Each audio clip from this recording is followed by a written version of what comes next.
Nathan Cole caught the foreman's wrist an inch before it reached Eleanor Hayes' face, and 40 men stopped breathing at once. He didn't shout. He didn't strike. He held that wrist the way a man holds a snake he's already decided not to kill, and he let the silence run long enough to hurt. Then he reached into his coat, pulled out a folded paper worn soft at the creases, and laid it flat on the boards.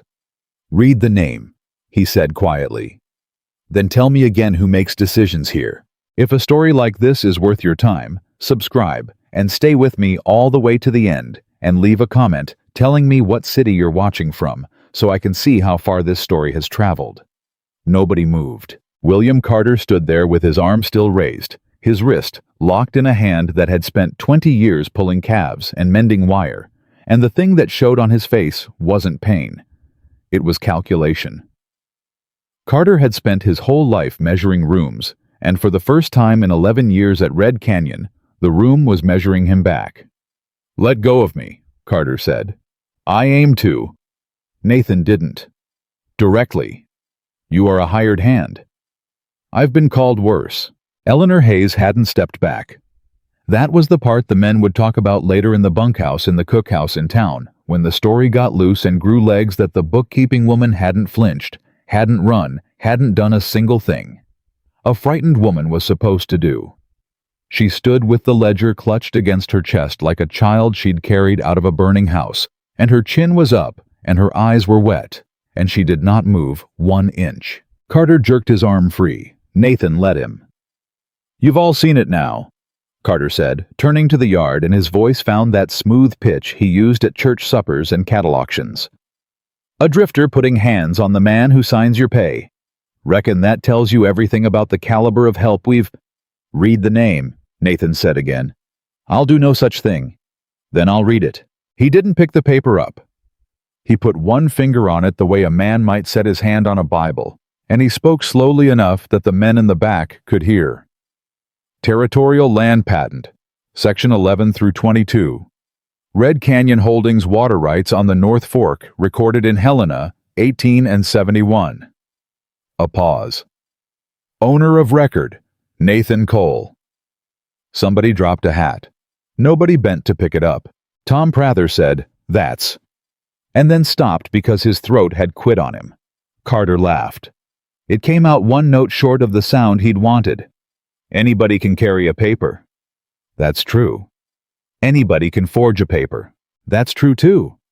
Nathan finally lifted his head, and the men who had worked beside him for 3 months, who had eaten off the same tin, who had watched him mend fence in the heat without a word of complaint, who had let him take the worst horse because he never argued, those men saw something in his face they had never once seen there.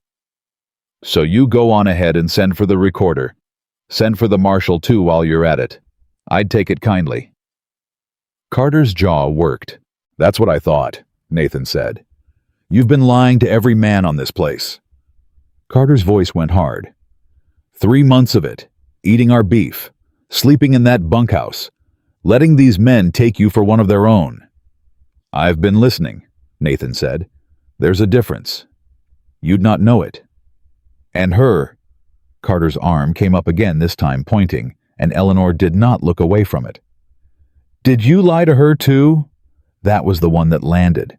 Nathan Cole was not a man who showed things, but something crossed him then, brief as heat lightning, and Eleanor saw it, and she hated that she saw it, because she had spent 3 months building a picture of a quiet, honest, poor man with rough hands and a slow voice. And now the picture was on the floor in pieces, and she was standing barefoot in the middle of it. "Yes," Nathan said. He didn't dress it up. He didn't explain. He just said it and let it sit there in front of 40 men and 1 woman. "Yes," he said again. "I did." To understand how a hired cowboy came to be standing in that yard with a land patent in his coat, you have to go back to the first week of June, 3 months earlier, when a widow stepped down off a supply wagon at Red Canyon with 1 trunk, 1 letter, and no idea at all what she was walking into. Her name was Eleanor Hayes, and she was 30 years old, and she had been a widow for 2 years and 4 months. And she had counted every one of those months. The teamster set her trunk down harder than he needed to.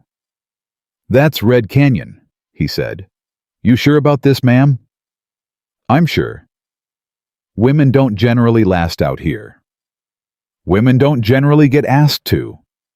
He looked at her for a moment, then touched his hat brim and climbed back up. Well, he said, good luck to you. She'd been standing there about a minute when William Carter came out to meet her, and the first thing he did was smile, and the second thing he did was stop smiling. You're Hayes, Eleanor Hayes. The letter said E. Hayes. It did. The letter did not say a woman. It didn't say a man either. She held out her hand. He didn't take it. She let it fall without hurrying, without embarrassment, the way a woman does when she has already survived worse rudeness than this and priced it correctly. Mr. Carter, I presume? Foreman here, 11 years. He looked at the trunk. He looked at her. There's been a mistake. Perhaps, but the mistake wasn't mine, and it wasn't the letters. She drew it from her bag and held it up, folded the seal already broken. This offered me employment as bookkeeper at $40 a month with board beginning the first week of June. It's dated and signed. I sign the hiring here. Then you'll recognize your own hand. Carter took the letter. He read 4 words of it. Eleanor watched his face very carefully because she had spent her girlhood behind her father's counter watching men's faces when the numbers came out wrong, and she knew exactly what that particular stillness meant. It meant he had never seen the letter before in his life. Well, she said. Carter folded it back along its creases slowly. Handwriting's poor. It got here. You'll find things run a certain way at Red Canyon, Mrs. Hayes. I imagine every place does. The books have been kept by me, personally, for 11 years. Then my work should be very light. Behind Carter, one of the hands made a sound, a short, unwise, badly stifled laugh, and Carter turned his head about 2 inches, and the sound died so fast it was like it had been shot. That was the first thing Eleanor learned about Red Canyon, and she learned it in the first 4 minutes. Nobody laughed twice. Silas, Carter said without looking. Take Mrs. Hayes's trunk to the small house. Yes, sir. And Silas. Sir. You'll find something to occupy your mouth. Yes, sir. Eleanor did not move to help with the trunk, because she understood already that helping would cost the man more than it saved him. She followed.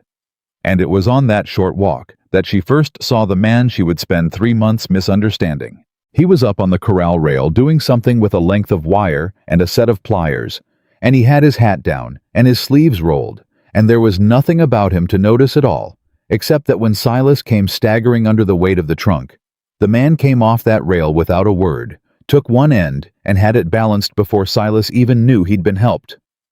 Obliged, Silas breathed. The man said nothing. Ma'am, Silas said, this here's Nathan. Come on in, April. Best hand with a bad horse I ever saw and the quietest man God ever built. Mr. Nathan. Cole, the man said. Nathan Cole. Eleanor Hayes. Ma'am. He touched his hat brim with 2 fingers, the trunk still on his shoulder, and that was the entire sum of their first conversation. She thought a hired man. She thought poor, decent, tired. She would think about that judgment many times later, and every time it would sting worse. They put her in the small house, which was 2 rooms and a stove, and Carter came by within the hour with an armful of ledgers and set them down on the table with a thud that was meant to be an answer. 1873 through the present, he said. Feedstock wages, freight timber tax. You'll find it in order. I'm sure I will. You'll find it in order, Carter repeated. Because it is in order. Some folks come out here from a town with a bank in it and think a ranch ought to keep books like a bank. It don't. Cattle die. Wagons break. A man walks off in the middle of a month and takes his wages with him, and there's no receipt for that, Mrs. Hayes. There's just the empty bunk. I understand. Do you? Do. Mr. Carter? She sat down. She opened the top ledger. She did not look up. I've kept books for a freight house, a feed store, and a mining company that failed. I know what a hard year looks like on paper. I also know what a lie looks like. I don't expect to find the second one here. There was a long pause behind her. No, Carter said. You don't. He left. And Eleanor Hayes, who had told exactly one small untruth in that speech, she had expected it. She had expected it from the moment a stranger's letter reached a widow in Kansas, offering her $40 a month to check another man's arithmetic, pulled the lamp closer, and began to read. It took her 4 hours to find the first one. Not a big one. That was what struck her. It was small, almost shy, a freight bill for $212, entered in March, and the same freight bill entered again in April, with the numbers reversed.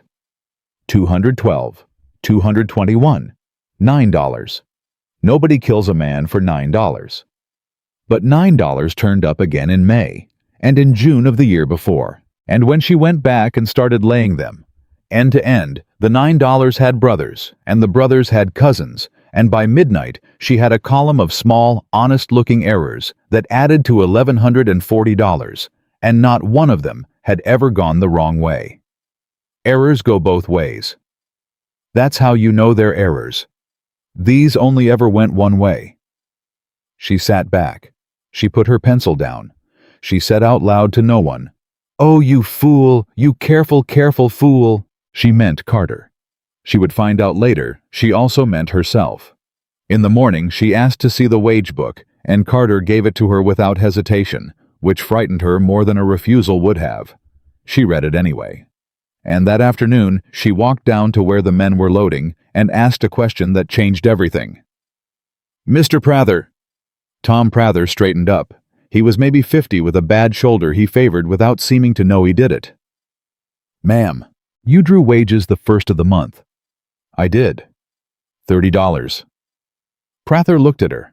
Then he looked past her quickly the way a man checks a doorway. "22, he said. "The book says 30. "Book says a lot of things, ma'am." "Mr. Prather?" She kept her voice level and low. "Did you sign for 30 and receive 22? I signed where he pointed. "Do you read?" A pause. "No, ma'am." "How many of the men read?" Prather looked at his boots. 6 of us, out of 31. Eleanor felt something turn over in her chest, cold and slow. "And the $8, board," Prather said. "Doctoring, tools. There's always a reason, ma'am. Mr. Carter's got a reason for everything, and every one of 'em sounds fair when he says it out loud." He wiped his hands on his thighs. "You'd best not write my name down." "Mr. Prather, you'd best not write my name down," he said, and his voice cracked on it, and he was already walking away. She stood there in the middle of the yard holding a book that she now understood was a weapon, and she had absolutely no idea whose hand it was in. That evening she found Nathan Cole at the corral, and she was not looking for him, and she told herself so twice. "Mr. Cole?" "Ma'am?" "Do you read?" He looked over at that, just his head unhurried. "I do." "Do you draw $30 a month, 26, and receive?" Nathan hung the bridle up. He took his time about it. 26. "Every month. Every month." Why you and not Tom Prather? And there it was, the first crack, though she didn't recognize it as one. Because a hired man asked a question like that would have shrugged. A hired man would have said, "Ain't my business," or "Reckon I keep my head down," or "Carter likes me better," or any of the 100 things men say to get out from under a question. Nathan Cole said, "Because he knows Tom can't count it." Eleanor stared at him. "That's a hard thing to say," she said. "It's a hard thing to watch." "Then why watch it?" He turned around and faced her fully for the first time, and she registered that he was taller than she'd thought and older than she'd thought, and that his eyes were very steady. "Ma'am," he said, "what's your intention with them books?" "To make them true." "That all? Isn't that enough?" "No," Nathan said. "Truth don't do much lying on a table. Somebody's got to carry it somewhere." "Where would you carry it?" "That'd depend on who I could trust to be standing at the other end." They looked at each other for a moment, and Eleanor Hayes had the strangest sensation. The sensation of being weighed by a man who was not weighing her the way men usually weighed a woman. "You talk peculiar for a fence mender," she said. "I've been told." "By whom?" Something almost moved at the corner of his mouth. "Folks who wanted me to hush." She went back to the small house and did not sleep well. The next 10 days taught her the shape of the place. Red Canyon had 31 men, and every one of them was afraid. And the terrible genius of it was that not one of them could tell you exactly what they were afraid of. Carter never shouted. Carter never struck anybody. Carter remembered your mother's name and asked after her. Carter loaned a man $4 for medicine, and never once mentioned it again, and never once let him forget it either. She learned it fully the night the cook's boy broke the churn. "That's $1.60, Carter said pleasantly, in front of everybody. "Yes, sir. I'll pay it." "Course you will. You're an honest boy. Your daddy was honest, too." Carter smiled around the table. "Right up till the end." The boy went white. The men went quiet. Nobody asked what the end was. And Eleanor understood watching it that Carter had just performed a demonstration for 30 men, and it had cost him nothing, and it would hold them for a month. Afterward, she found Silas outside. "What happened to that boy's father?" "Ma'am, I'd rather not." "Silas." The old man rubbed his mouth. "Hanged himself," he said. 4 years ago. Owed near $60 to the ranch store, and couldn't never seem to get out from under it. Every month the figure got bigger, and he couldn't never say why." He looked at her. "You keep them books, ma'am. Maybe you can say why." "Was it Carter?" "Ain't nobody ever seen Carter do a thing," Silas said. "That's the whole of it. Ain't nobody ever seen him do a thing." That was the night Eleanor stopped being cautious and started being dangerous. She began copying. Not the ledger, she'd never have gotten away with that. She began copying the numbers into a small commonplace book in her own private shorthand, 3 or 4 pages a night, hidden under the floorboard she'd worked loose beneath the stove. And she began asking the men one at a time, quietly out, where the noise of the work would cover it. "What were you told you owed, and what did you get? And what did he say?" The reason was, most wouldn't answer, some did. And everyone who did said the same 7 words at the end, "Don't write my name down, Mrs. Hayes." She wrote them all down. Every name. It was the only way it would ever be worth anything, and she knew it, and it kept her awake. On the 14th of June, Carter came in without knocking. "You've been talking to my men." "I've been talking to men." "About wages. About arithmetic." "You'll stop." Eleanor set down her pen. "Mr. Carter, I was engaged to examine the books. I can't examine a wage book without asking whether the wages were paid." "The wage book is signed." "With marks. 31 men and 25 of them sign with a cross." She let that sit. "A cross is not a signature, Mr. Carter. A cross is a man agreeing to whatever's above it." Carter came a step closer. He put his hat on the table crown down, which is bad luck, and which he knew was bad luck, and he did it slowly so she'd see him do it. "You're a widow," he said. "I am." 2 years, I hear." 2 years and 4 months. "Man dies, he leaves things behind. Debts, mostly." Carter's voice was gentle. That was what made it obscene. "A woman alone out here, no family, no property, no letter of character but the one she brought with her. That's a thin thread, Mrs. Hayes. A real thin thread. Wouldn't take but one man in Helena saying one word about her honesty, and that thread's cut, and there ain't a house in this territory would take her in." Eleanor's hands were shaking under the table. She made certain they stayed under the table. "Is that what happened to the last bookkeeper?" she asked. And for one full second, one William Carter's face did something. "There was no last bookkeeper," he said. "That's odd." She turned a page without looking down at it. "Because there's a hand in the 1875 ledger that isn't yours. It's smaller. It slants left. It stops in October of that year in the middle of a page." She lifted her eyes. "What was his name?" Carter picked up his hat. "Mrs. Hayes," he said. "There's an evening stage out of Bitter Creek on Thursdays." "I'm aware." "I'd not want you to miss it." He left. She got up, closed the door, put her back against it, and stood there for a very long time with her hand pressed flat over her mouth. She was still standing there when she heard boots on the step. "Ma'am." She didn't open the door. Mr. Cole, it's late. Yes, ma'am. What do you want? A pause. To say that a woman who's been threatened generally sits down after, Nathan said through the wood. And you ain't sat down? I can hear that you ain't. Eleanor closed her eyes. How long were you outside? Long enough to hear him mention Helena. You were listening at my door. I was. That's a poor sort of thing to admit. It's a poorer sort of thing to do it and lie about it. She opened the door. He didn't come in. He stayed on the step with his hat in his hands, and that detail, the hat in his hands, out there in the dark, where nobody could see him being polite, did something to her that she resented very much. Say what you came to say, she said. He'll not stop with the talk. I know. He'll go at the thing you can't afford to lose. That's his way. He don't hit a man's jaw, he hits a man's name. Nathan turned the hat brim once. So I come to ask what yours is worth to you. That's an ugly question. It's the only one that matters, ma'am. If your name's worth more than them men's wages, then you'd best take Thursday's stage and I'd not think one word less of you for it. But if it ain't... He stopped. If it ain't, then you'll need somebody standing at the other end, like I said. Eleanor looked at this quiet man in his worn clothes with his hat in his hands, and she said the thing she had not said out loud to anybody in 2 years and 4 months. My husband was a good man and a coward, she said. He knew the mine was failing. He knew it 8 months before it did.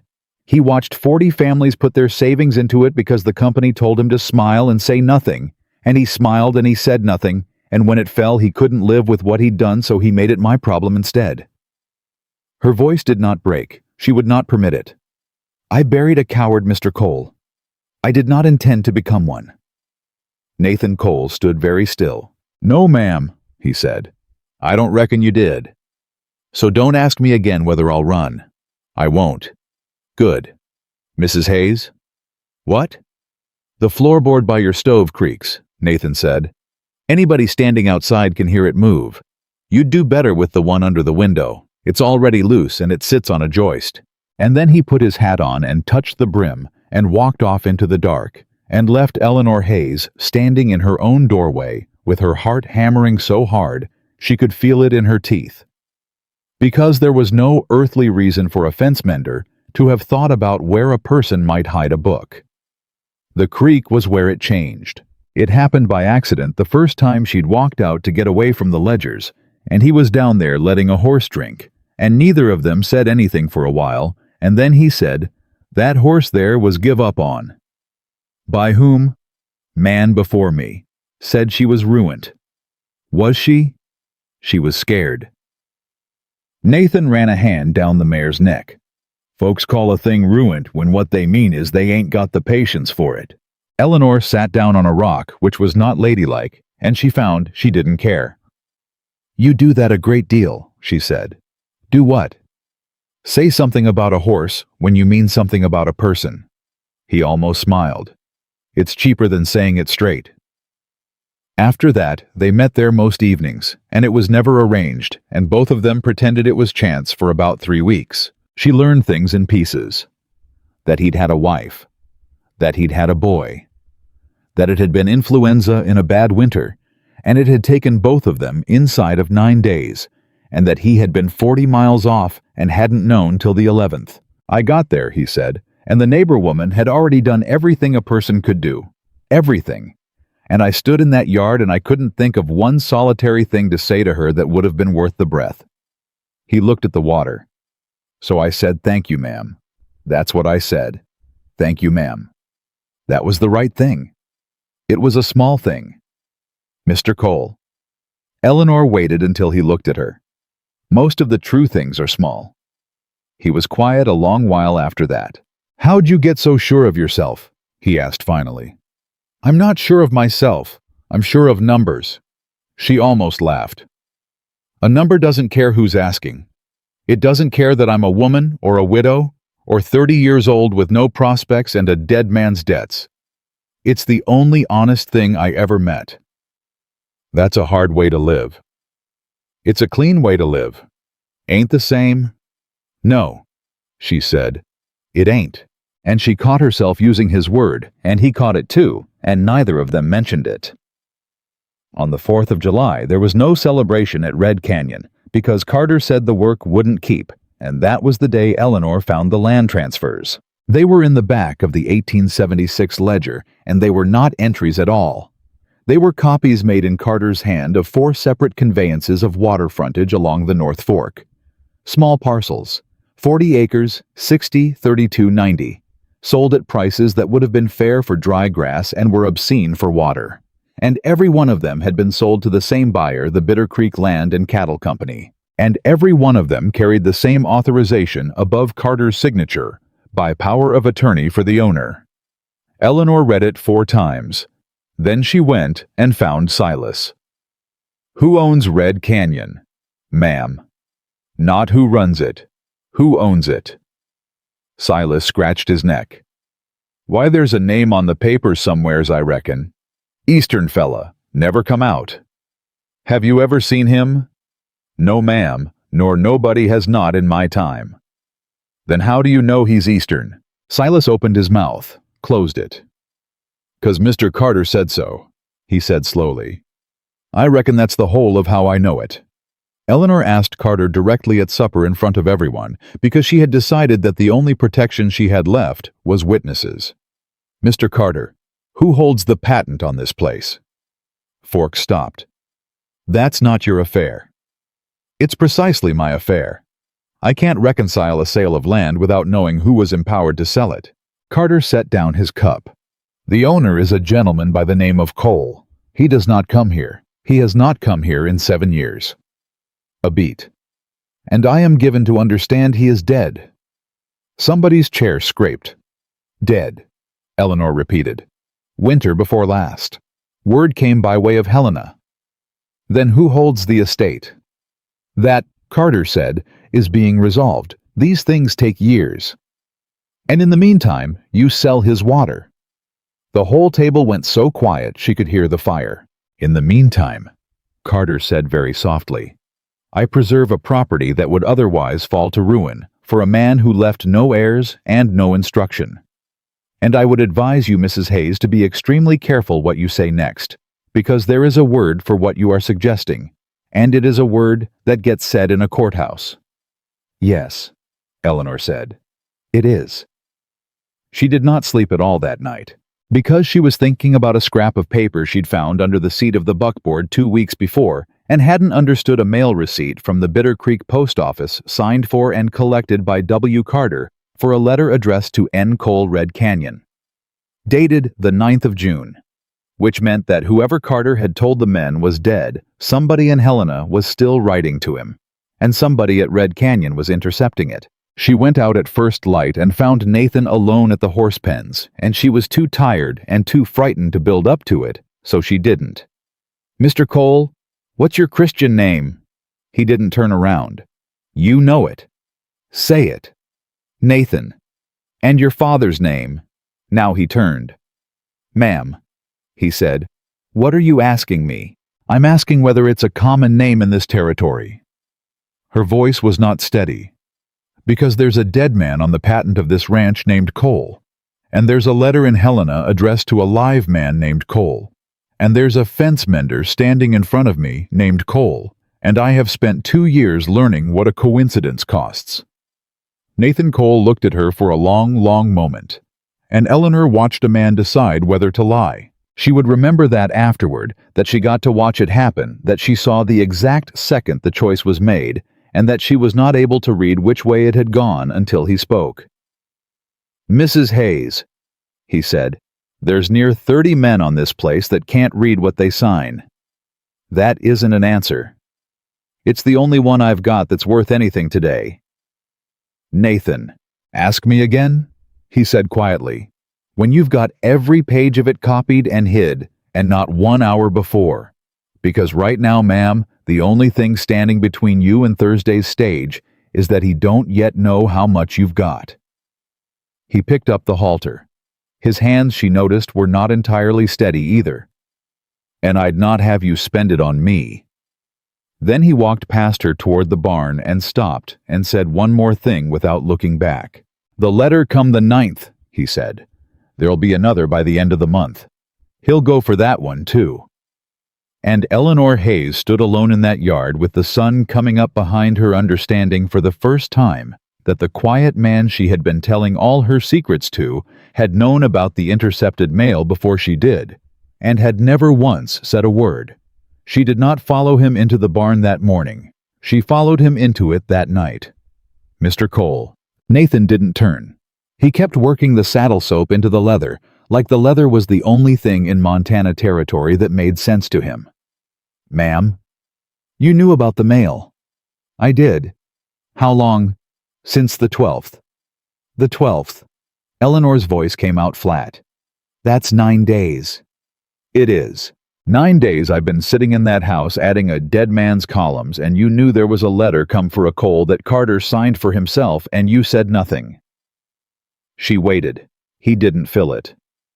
"Look at me when I say this to you." He set the rag down. He turned. "You let me be the only fool in this valley," she said. "No, ma'am." "Then what did you let me be?" "Safe," Nathan said. "For 9 days." "I did not ask you for that." "No," he said. "You didn't." "Then don't hand it to me like a gift." Her hands were fisted at her sides, and she made herself open them one finger at a time, the way she used to before facing her father's creditors. "I have had exactly one thing since Daniel died, Mr. Cole. One. I know what I know. That's it. That's the whole estate. And you have been standing next to me for a month letting me not know something.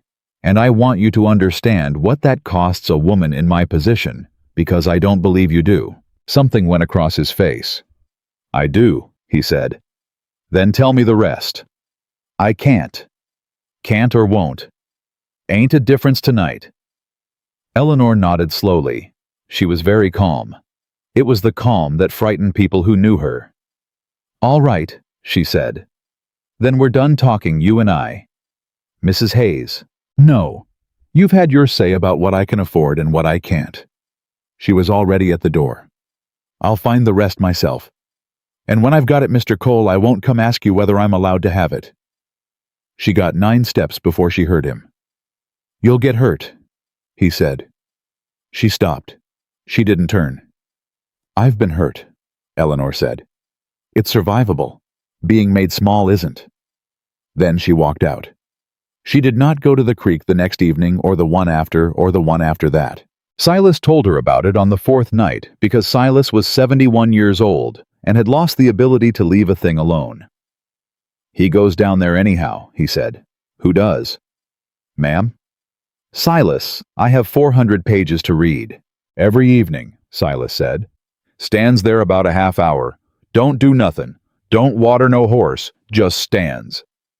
He shifted the feed sack on his shoulder. "Man his age. Standing in a creek bottom by hisself like a fence post with a hat on. It's pitiful is what it is." "Then somebody ought to tell him to stop."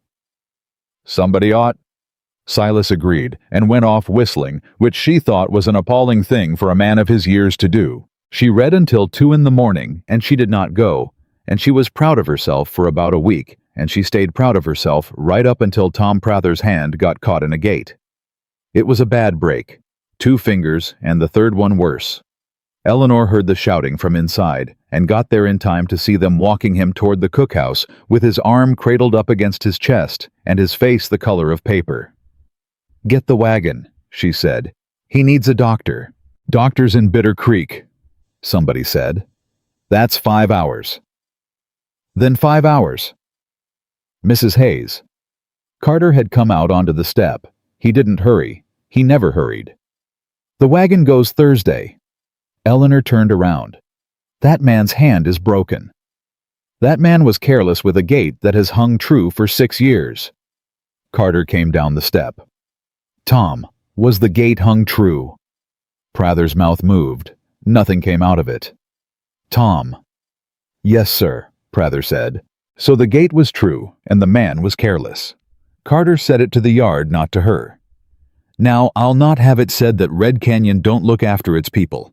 Cook can splint it, And the wagon goes Thursday, same as it has gone every Thursday I've been foreman, because a wagon that goes when a man hollers is a wagon that goes twice a week and a ranch that goes broke. He could lose the hand. He could. Carter looked at her then. And a hand costs. Doctor in Bitter Creek charges $4 a visit, and he don't work on credit for cowhands. Reckon that'd come out of Tom's wages. A pause. Reckon that'd take Tom a while to work off. And Eleanor understood, standing there with 30 men watching, that she had just been shown something on purpose. That was how it was done. Not a fist. An arithmetic. "I'll pay it," she said. The yard went absolutely still. "Beg pardon? $4. I'll pay the doctor, out of my own wages, and I'll want a receipt for it, and it goes in no book of yours." She held Carter's eyes. "Now get the wagon." Carter smiled. It was the worst thing he could have done, and he knew it was, and he did it anyway. "Well now," he said. "Boys, take a good look. Woman's been here 5 weeks and she's already buying folks." "I'm not buying. $4 for a hand." Carter's voice never lifted. "That's generous. That's real Christian. And when she comes around here in a week or two, asking Tom what he signed for and what he got, why, Tom'll remember who paid the doctor, and Tom will say whatever she wants said. And there ain't a court in this territory that wouldn't call that exactly what it is."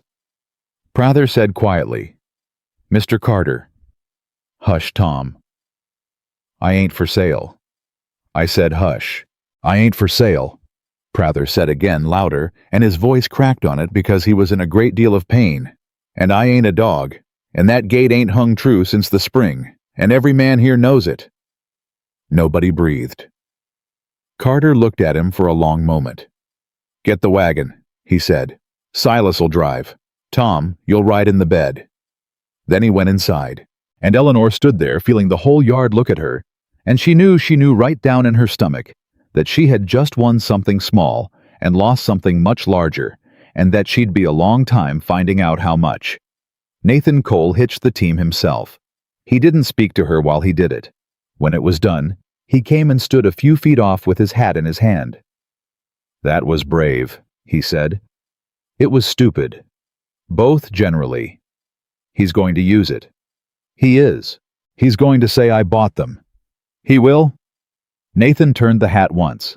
"And then some fella in a courthouse in Helena is going to ask 31 men whether the widow paid 'em to lie, and them men are going to say no, and one of 'em is going to say she paid $4 for my hand, and I'd have said the same for free. And that'll be worth more than every page you've copied." Eleanor looked at him. "You've thought about a courthouse," she said. "Some. A fence mender." "Ma'am, no?" She held up a hand. "Don't. I'm not doing this with you tonight." She got 2 steps. "Josiah Bell," Nathan said. She stopped so fast she nearly went off her ankle. "What?" "The hand in the 75 ledger. The one that slants left and quits in October." He put his hat on. "Josiah Bell. He kept books here 2 years. You wanted a name. That's the name." "How do you—" "Ask Silas about the store ledger," Nathan said.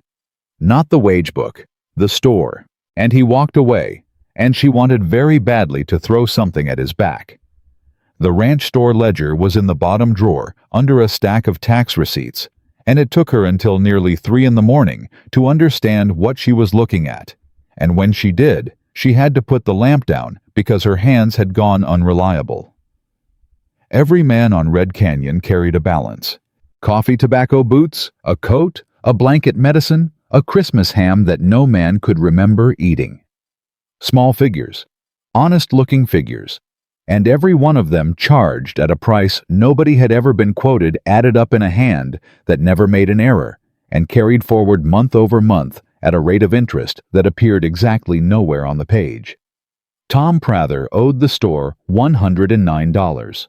Silas owed $140. Amos the cook's boy, 17 years old, owed $31.40, and one line of it read, "Churn replacement, 1.60.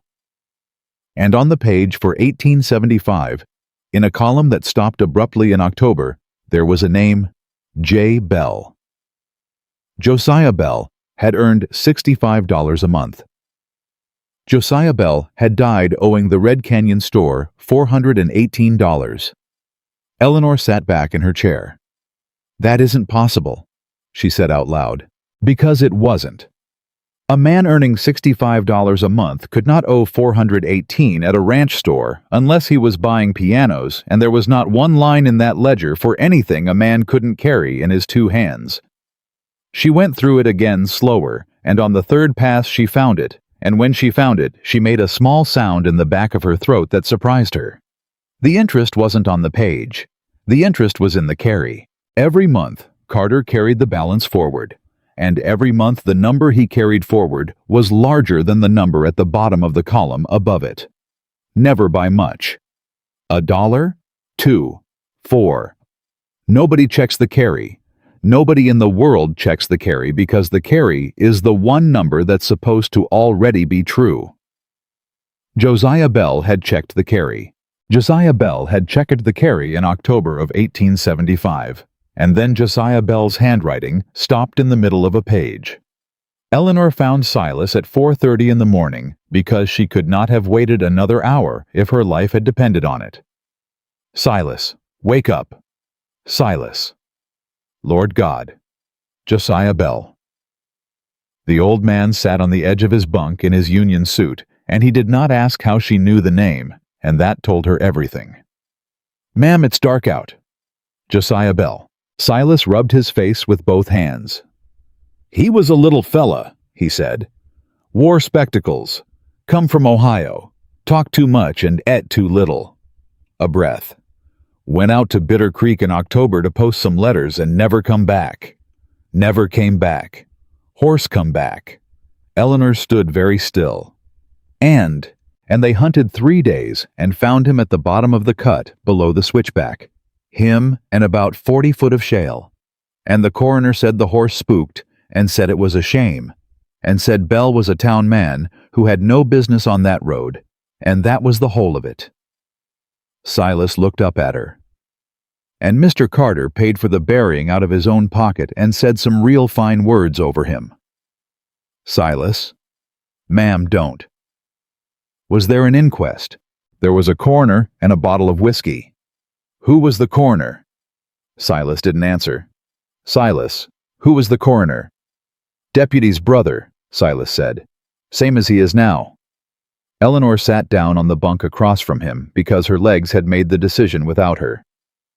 "There's something else," Silas said. "What?" "You'll not like it. I haven't liked one thing since June." The old man looked at the floor a while. "Them letters he was posting," he said. "Bell told me he was writing to a lawyer. Said he'd found something in the books he couldn't square, and he wasn't going to Mr. Carter with it, he was going over his head." Silas's mouth twisted. "I told him he was a fool. I told him ain't nobody over Mr. Carter's head. And he laughed at me, ma'am. He said, 'Silas, there's a man in this world that owns every acre you're standing on, and one of these days, that man's going to want to know what's been done in his name.'" Eleanor could not feel her hands. "And did the lawyer ever answer, 'Not that I know'? How would you know?" Silas looked at her for a long, level moment, and for 1 second the old man was not old at all. "I wouldn't," he said, "'cause Mr. Carter fetches the mail." She was sick behind the cookhouse quietly, and then she washed her face and went and read for 4 more hours, and at noon William Carter knocked on her door for the first time since June. He had a canvas bag with him. He set it on the table and it made a sound that a bag makes when it is full of coin. $200, he said. Eleanor looked at it. "Sit down, Mr. Carter." "I'd rather stand." "Then I'd rather you didn't put money on my table." Carter smiled his church smile. "It's a severance. It's generous. It's 5 months' wages for 6 weeks' work, and there's not a house between here and St. Louis would call that anything but fair. And what does it buy? Thursday's stage. And a woman's good name intact, and a letter of character from me, and a clean parting between 2 professional people who found they did not suit." He tapped the bag once. "And your book." Eleanor's heart went off like a hammer.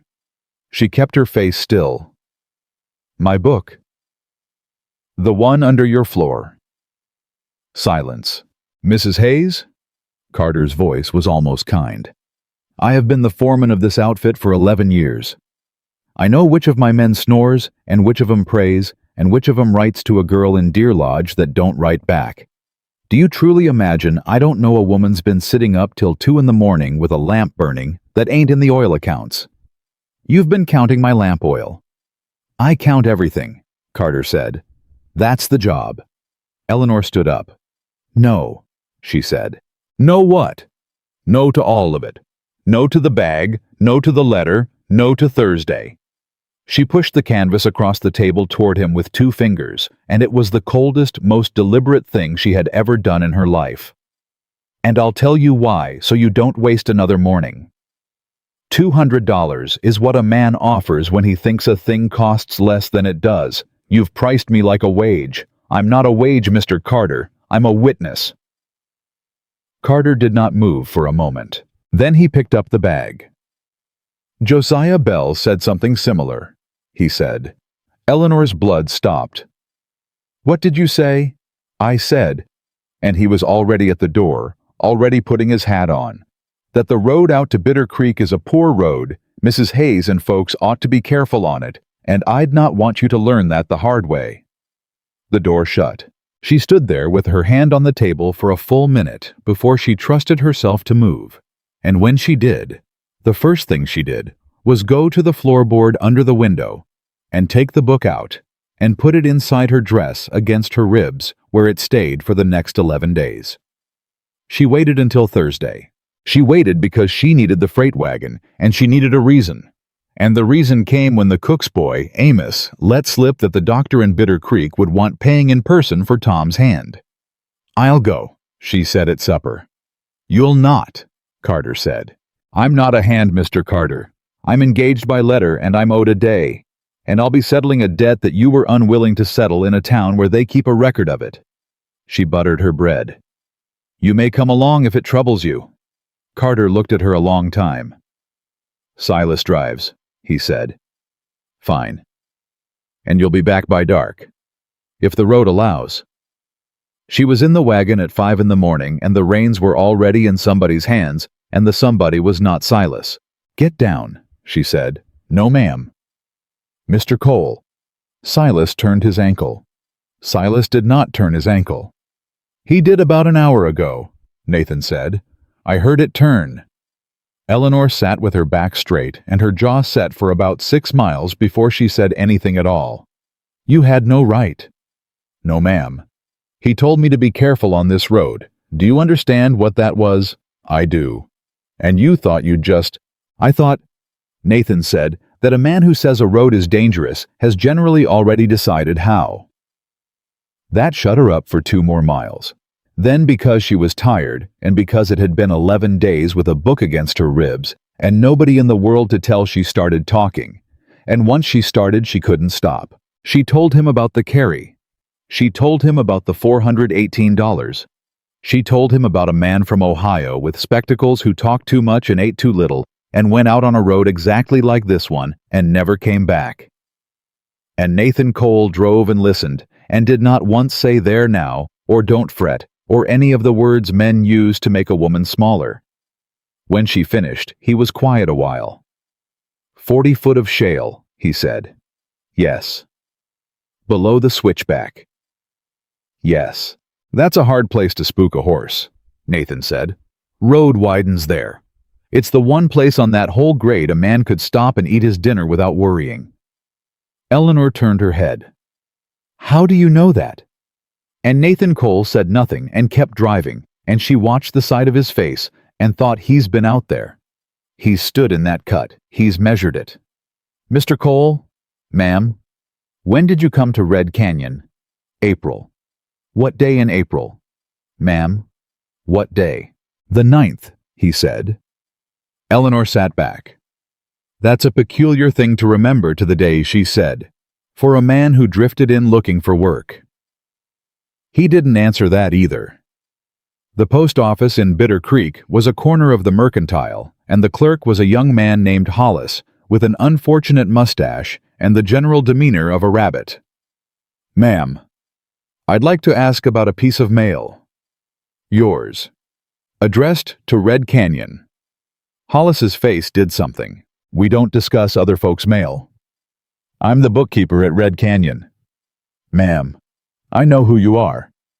He lowered his voice without seeming to know he'd done it. "Everybody in this town knows who you are, and I'd take it kindly if you'd buy some thread and go on." Eleanor put both hands on the counter. "Mr. Hollis, there is a letter that came on the 9th of June addressed to N.O. Cole at Red Canyon. It was signed for by W. Carter. I'd like to know whether that has happened before." "I can't." "Has it happened before?" "Ma'am, has it happened before?" "Every time," Hollis said, and then went white and looked at the door and said it again much quieter. "Every time. 4 years.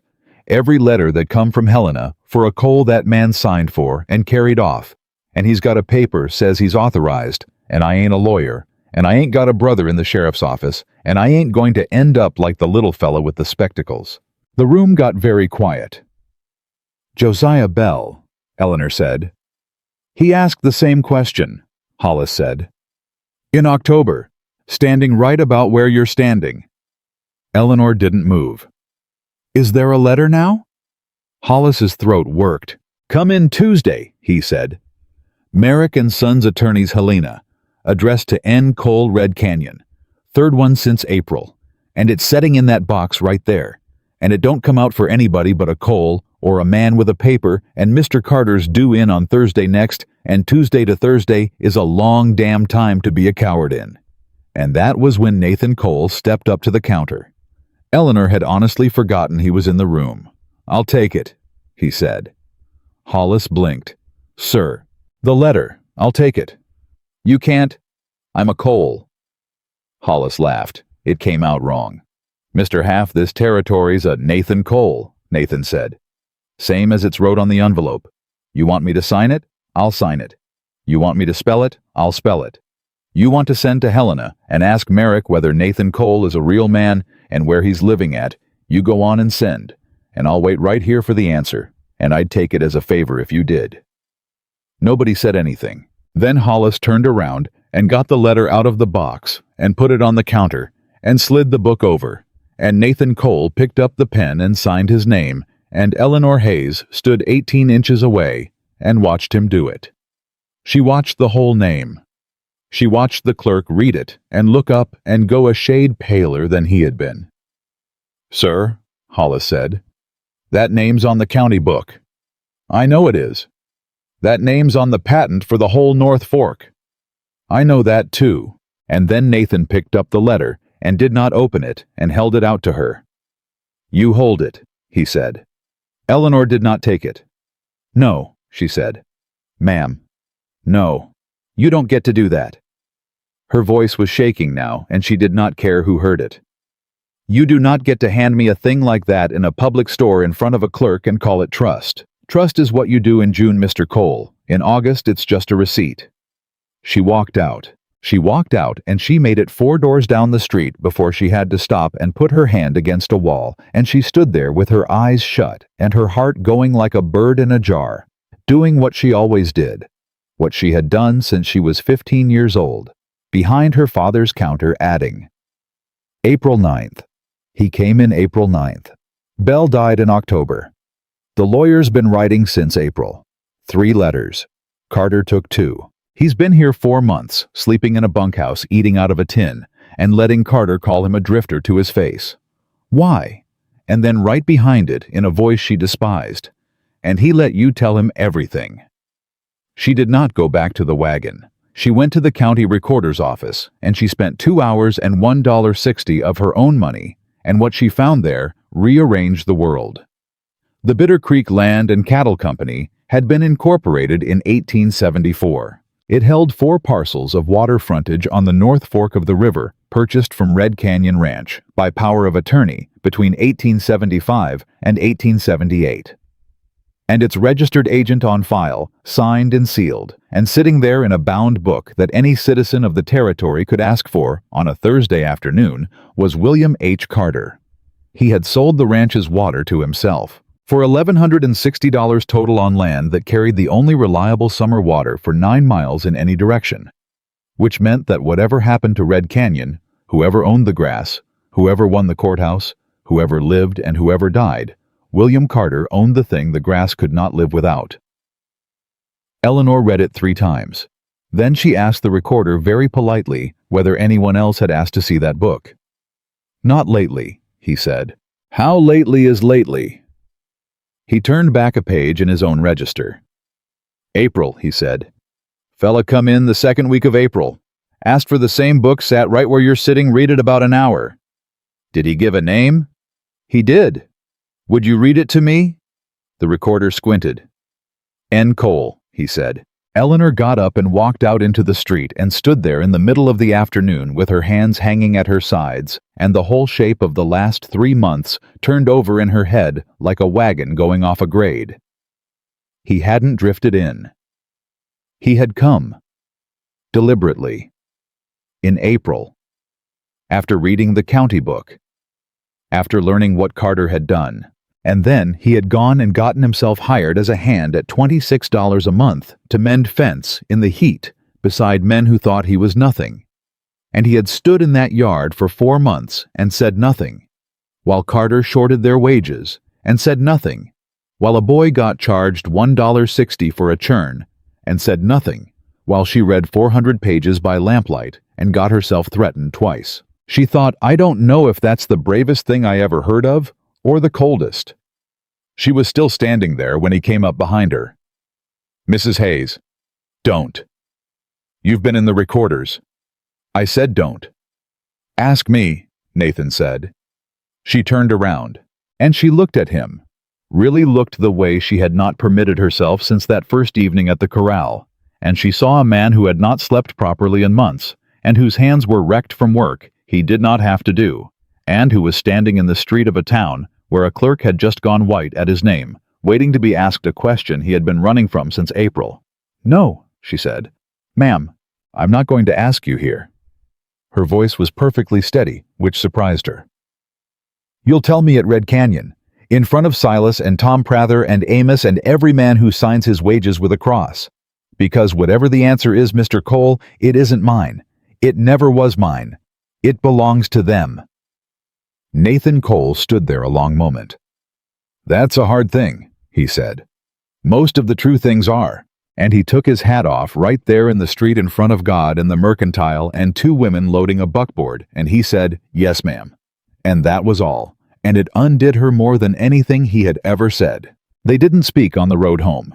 He stopped the wagon once at the switchback without her asking, and they both looked down into the cut, where 40 feet of shale had killed a man from Ohio who talked too much and ate too little, and then he clucked to the team, and they went on.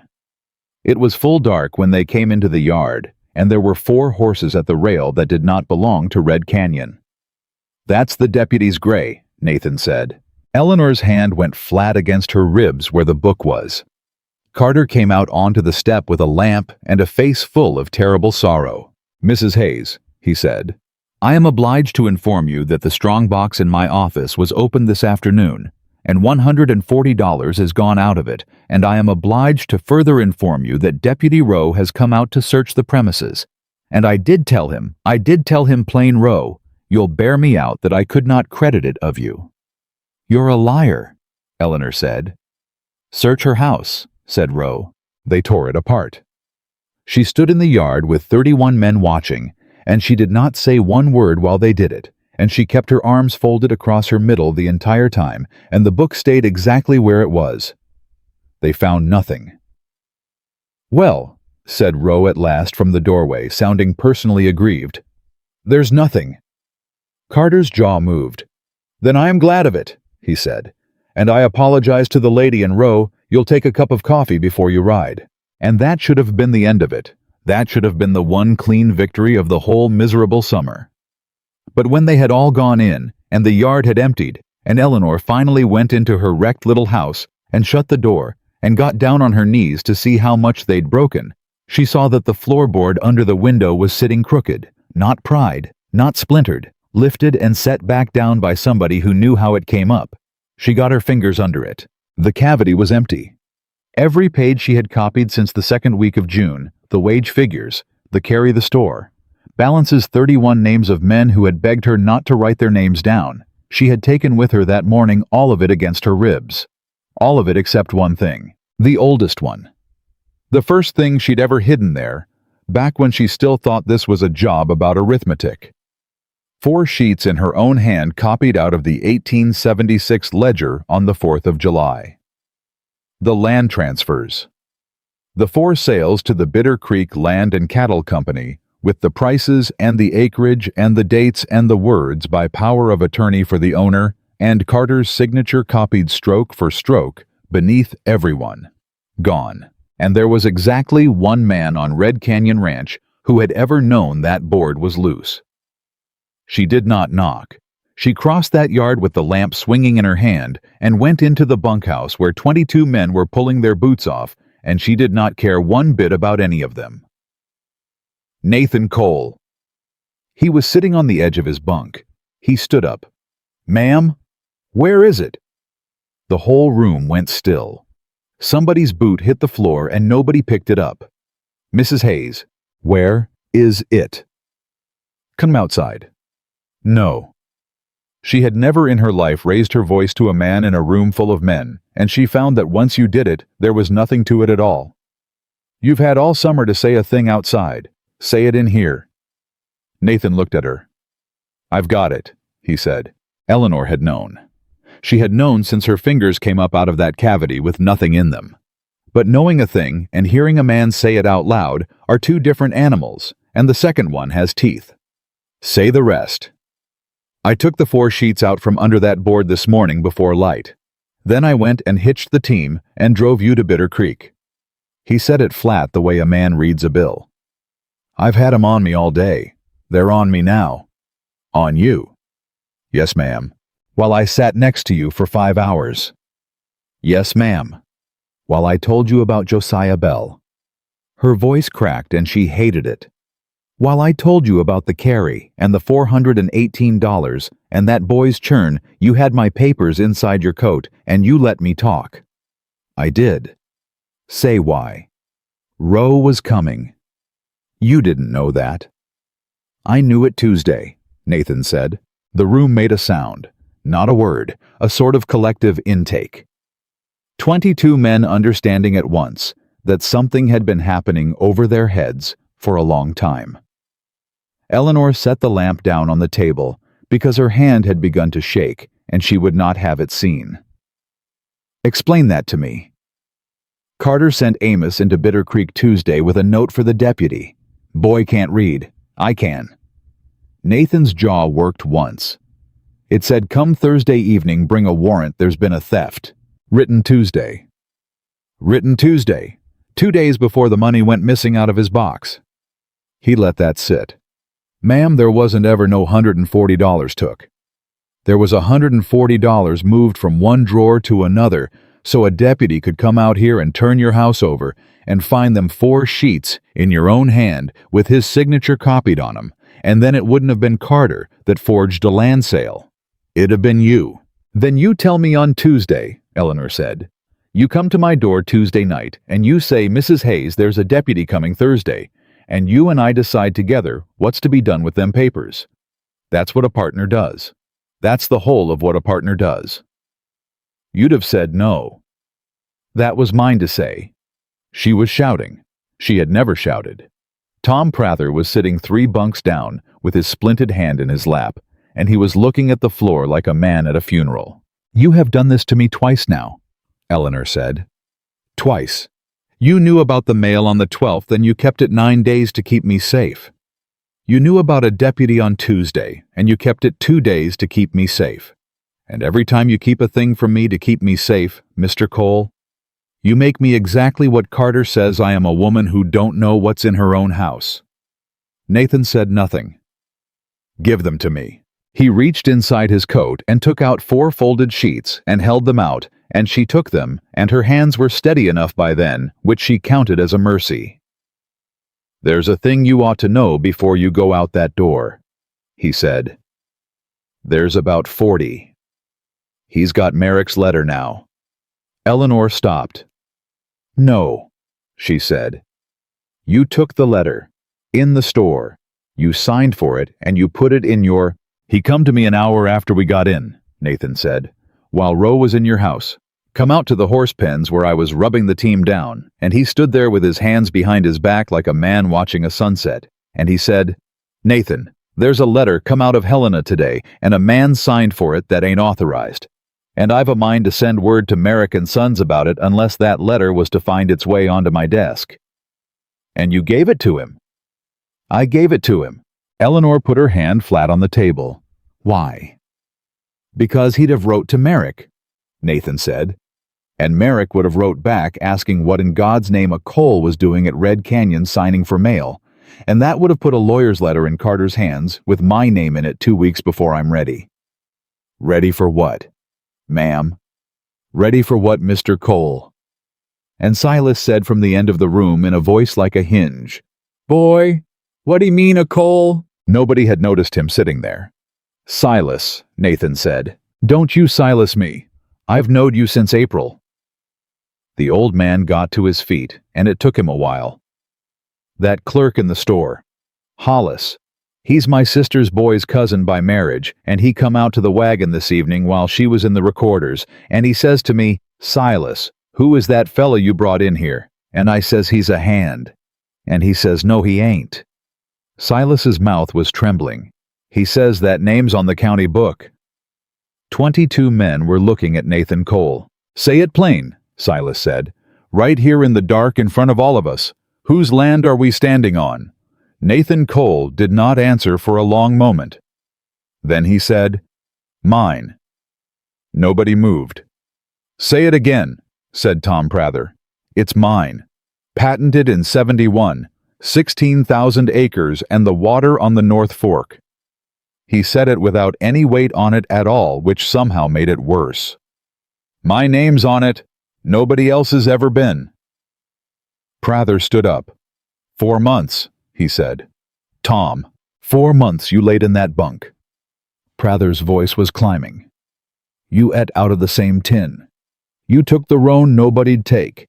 You let Carter call you a drifter to your face in front of 31 men, and you said yes, sir." "I did." "I got my hand tore off in a gate and you hitched the wagon." "I did." "You could have said one word." "I could have." "Then why didn't you?" Prather came down the aisle with his splint held up in front of him like a fist he couldn't make. "You stood there. You stood right there while that man told me the gate hung true and made me say it back to him in front of everybody. Do you know what that is? Do you know what it is to say yes, sir, to a lie about your own hand?" "Yes," Nathan said. "You don't." "I know what it is to hold my tongue and hate myself for it," Nathan said. "I've had 4 months of it, and I'd not wish it on a dog." "Then why?" And Nathan Cole said, "Because I signed the paper that let him do it." The room stopped. Eleanor turned around slowly. "What paper?" she said. "Power of attorney." Nathan's hands hung at his sides. "September 18 and 74. Signed in a lawyer's office in Helena in front of 2 witnesses by my own hand, and I never read it. I never read one line of it." He looked up. "Ma'am, you asked me back in June why I'd sit here and watch it. That's why. Every dollar that man took out of Tom Prather's wages, he took with my signature." "That's not—" "It is. That is not the same thing. It ain't a bit different to Tom's hand," Nathan said. Silas sat back down heavily. "Why'd you sign it?" Eleanor said. And Nathan Cole told them standing in a bunkhouse at 11 o'clock at night with his hat in his hands because there was no longer one single reason on this earth not to. "My wife's name was Ruth. My boy was 6. Name of Samuel." He stopped, started again. "It was the influenza in the winter of 74, and I was 40 miles off buying bulls, and I didn't know till the 11th day. I come home and it was done, and the neighbor woman had already buried 'em both because you can't keep a body in a house that long. He turned the hat once in his hands, and I stayed in that house 9 days, and I couldn't eat, and I couldn't sleep, and I couldn't look out a window without seeing that boy on a fence rail. So in September, I rode to Helena, and I found a lawyer, and I said, I want a man to run it. Any man. Find me a man. And he found me William Carter, who had 11 years with the Territorial Cattle Association and letters from 3 banks, and he put a paper in front of me, and I signed it. Without reading it. Ma'am, I couldn't have read the Lord's Prayer that autumn. And then I went to Texas, Nathan said, and I broke horses for 4 years under a name that wasn't mine for $18 a month, and I let a stranger have my whole life because I didn't want it. Nobody said anything. The money come every quarter, he said. Bank draft. Regular as church. I never once looked at the figure. Not one time in 4 years. His voice was very quiet now. In March, I got a letter from Merrick and Sons in Helena. First one that ever found me. Fella name of Josiah Bell had wrote to him in October of '75 about irregularities at Red Canyon, and they'd tried 3 years to run down an owner and couldn't, and then Bell died, and it went in a drawer, and this spring a young clerk was cleaning out drawers. March, Eleanor said. March. And you came in April. 2nd week. Read the county book in Bitter Creek. Saw what he'd sold and who he'd sold it to. Nathan's mouth pulled thin. Then I rode out here to fire him. You didn't fire him. No, ma'am. Why not? Because I got here, and I sat on that ridge 2 days, and I watched, Nathan said, and I seen a boy of 17 carry a sack for a man twice his size and say thank you for it. And I understood that if I rode down there and pulled a paper out of my coat, Carter would be gone inside a week with every book on this place in his saddlebags, and there'd be nothing left to prove but my word against a man with 11 years of letters from 3 banks. And them men would go on owing a store that never existed to a company that don't run cattle. So you got hired. So I got hired. By him. By him, Nathan said. He looked at my hands and asked, could I mend wire? And I said yes, and he wrote me down for $26 a month and never asked my name twice. Eleanor stood there with 4 sheets of paper in her hand. That's a fine story, she said. It's the true one. It's still a story where you're the only one who knows anything. She was looking at him, and she could not make herself stop. You had a lawyer in Helena in March. You had the county book in April. You could have gone to a judge. With what? With your name. Ma'am, my name is on a paper that give that man leave to sell my land, Nathan said. You've read the transfers. You tell me what a judge sees. He sees a fella that hands a stranger his whole outfit, don't read the paper, don't look at a figure for 4 years, don't answer a letter, and then turns up in the 5th year hollering theft when the price of water goes up. He shook his head once.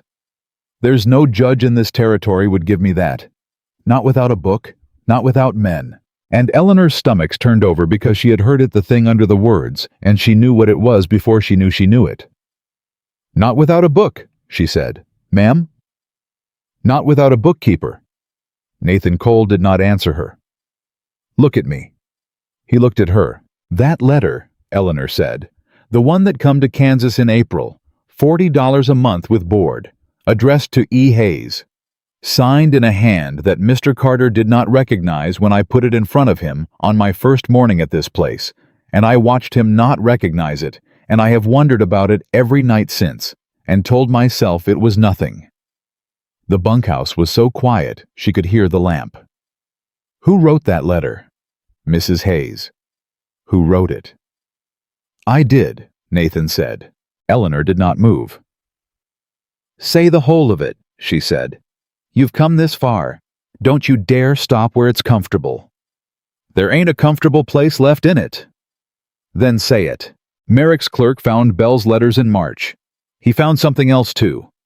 Nathan's voice had gone rough. There was a piece in a Kansas paper, 1876. Consolidated Fairview Mining. 41 families lost their savings, and a company bookkeeper hanged himself in a stable, and his widow stood up in a hearing room in Wichita with his ledgers under her arm and testified against the men he'd worked for 2 days.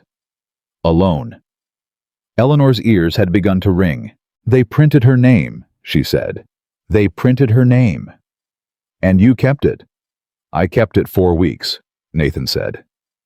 "I sat with it 4 weeks before I wrote." "And then you wrote to a widow in Kansas," Eleanor said.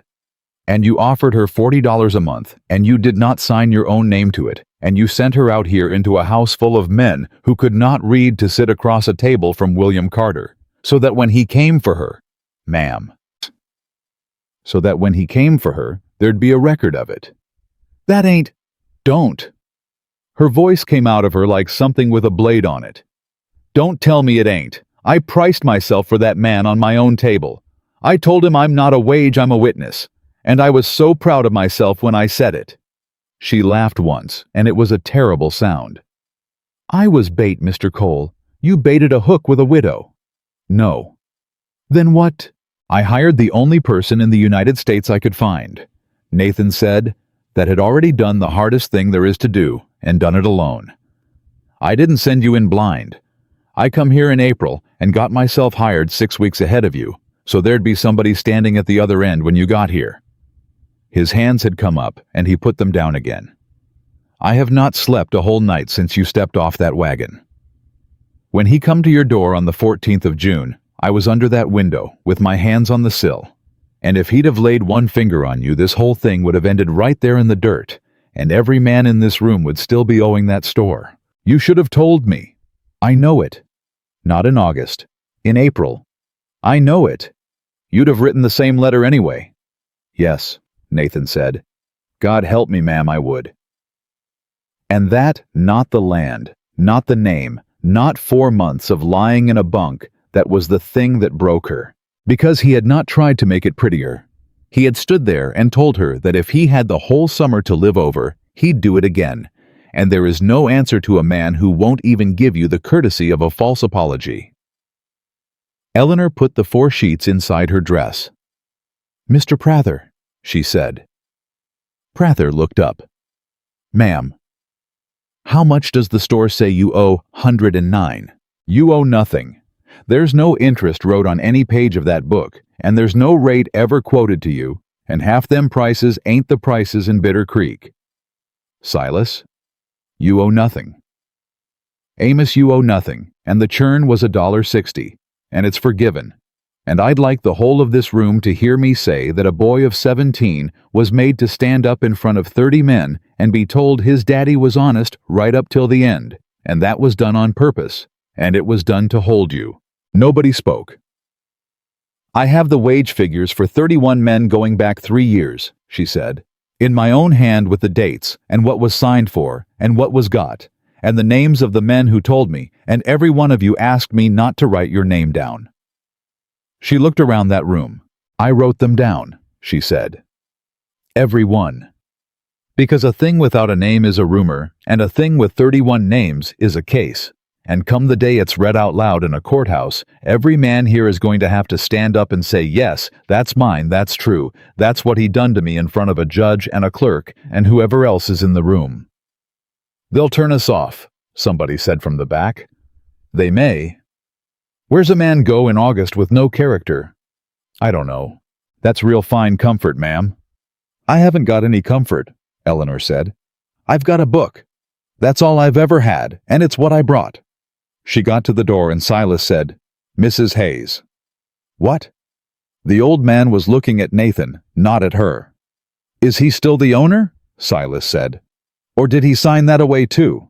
And that was the question, and every man in that room knew it was the question, and Eleanor watched Nathan Cole take it, standing up. "I don't know," he said. Carter came to the small house at 6 the next morning, and for the first time in 3 months, he did not smile. "You'll want to sit down for this." "I'll stand." "Suit yourself." He laid an envelope on her table. Merrick and Sons Attorneys at Law, Helena, Montana Territory, opened. "Read it." "You've read my mail before. I'd not give you the pleasure. It's not your mail. It's his." Carter pulled out a chair and sat in it uninvited, which he had never once done. "And I'd like you to read it because I'd like you to understand where you're standing before you spend another $1.60 in the recorder's office." Eleanor read it.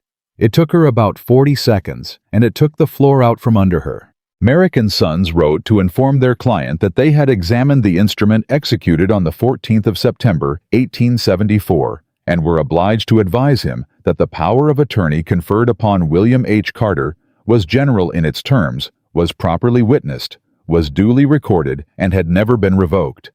That upon its face, it granted authority to sell, lease, convey, and encumber the whole or any part of the property, and that a suit to void the conveyances already made would rest not upon the instrument which was sound, but upon proof of fraud by clear and convincing evidence which the firm did not presently possess. They further advised their client that they had on the 11th of July received notice of an instrument executed by Mr. Carter as attorney in fact, conveying the remainder of the Red Canyon holdings to the Bitter Creek Land and Cattle Company for the sum of $9,000, said conveyance to be recorded upon the first day of September.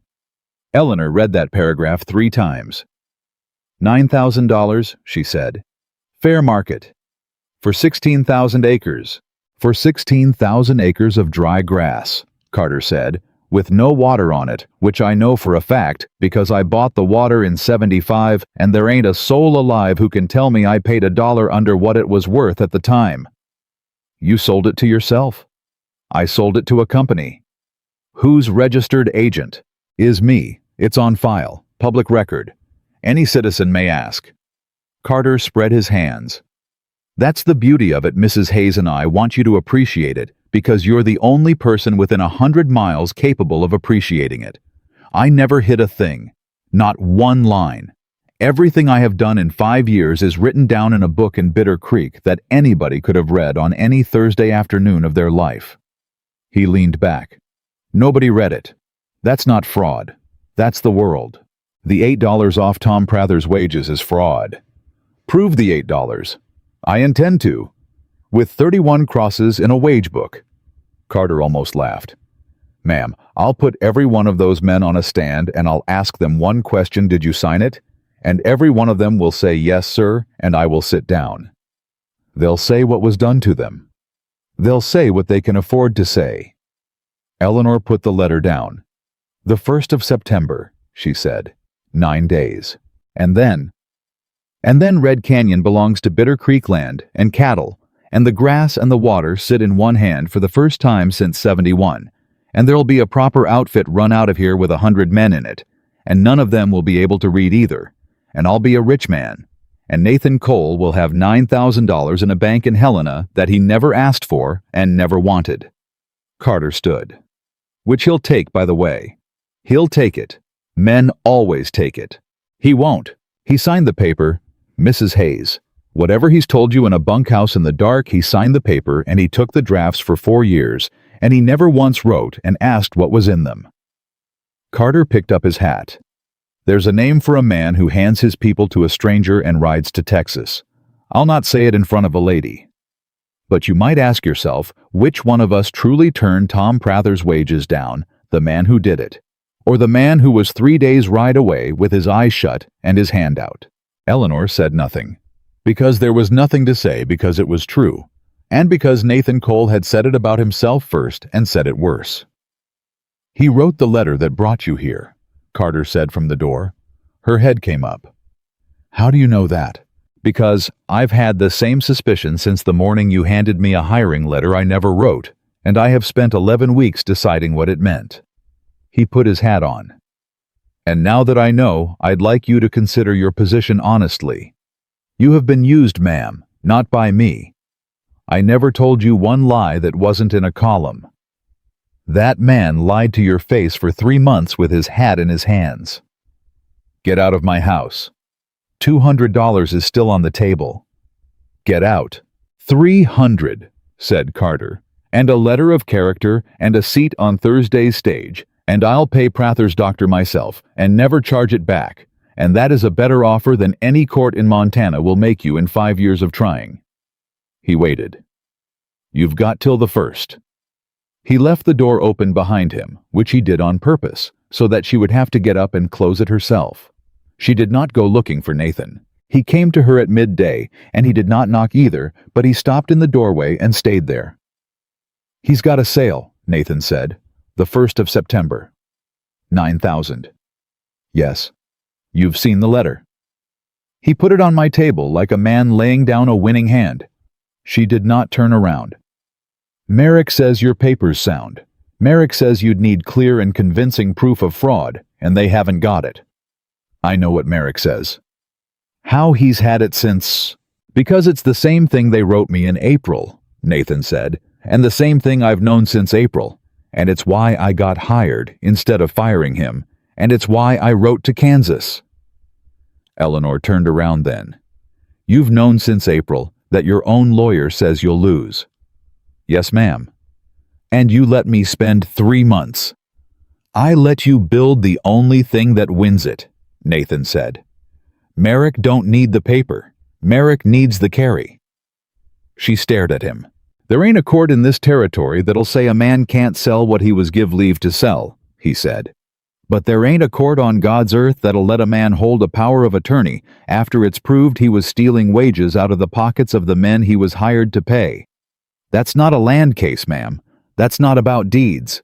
It's about a store ledger where the carry don't match the column 31 times a month 5 years running in one man's hand. That's what you wanted from the beginning. That's what I couldn't get, Nathan said. I can read. I can't read a book that ain't in my hands, and he'd have burned the whole lot the day a hired man asked for it. It had to be somebody he'd hand them to himself. He looked at her. He handed you the wage book on your second morning without blinking. Do you recall it? I recall being frightened by it. You ought to have been. He handed it over because in 11 years, no soul had ever come out here that could take it apart. Nathan's voice went low. And then you found the carry in 4 hours.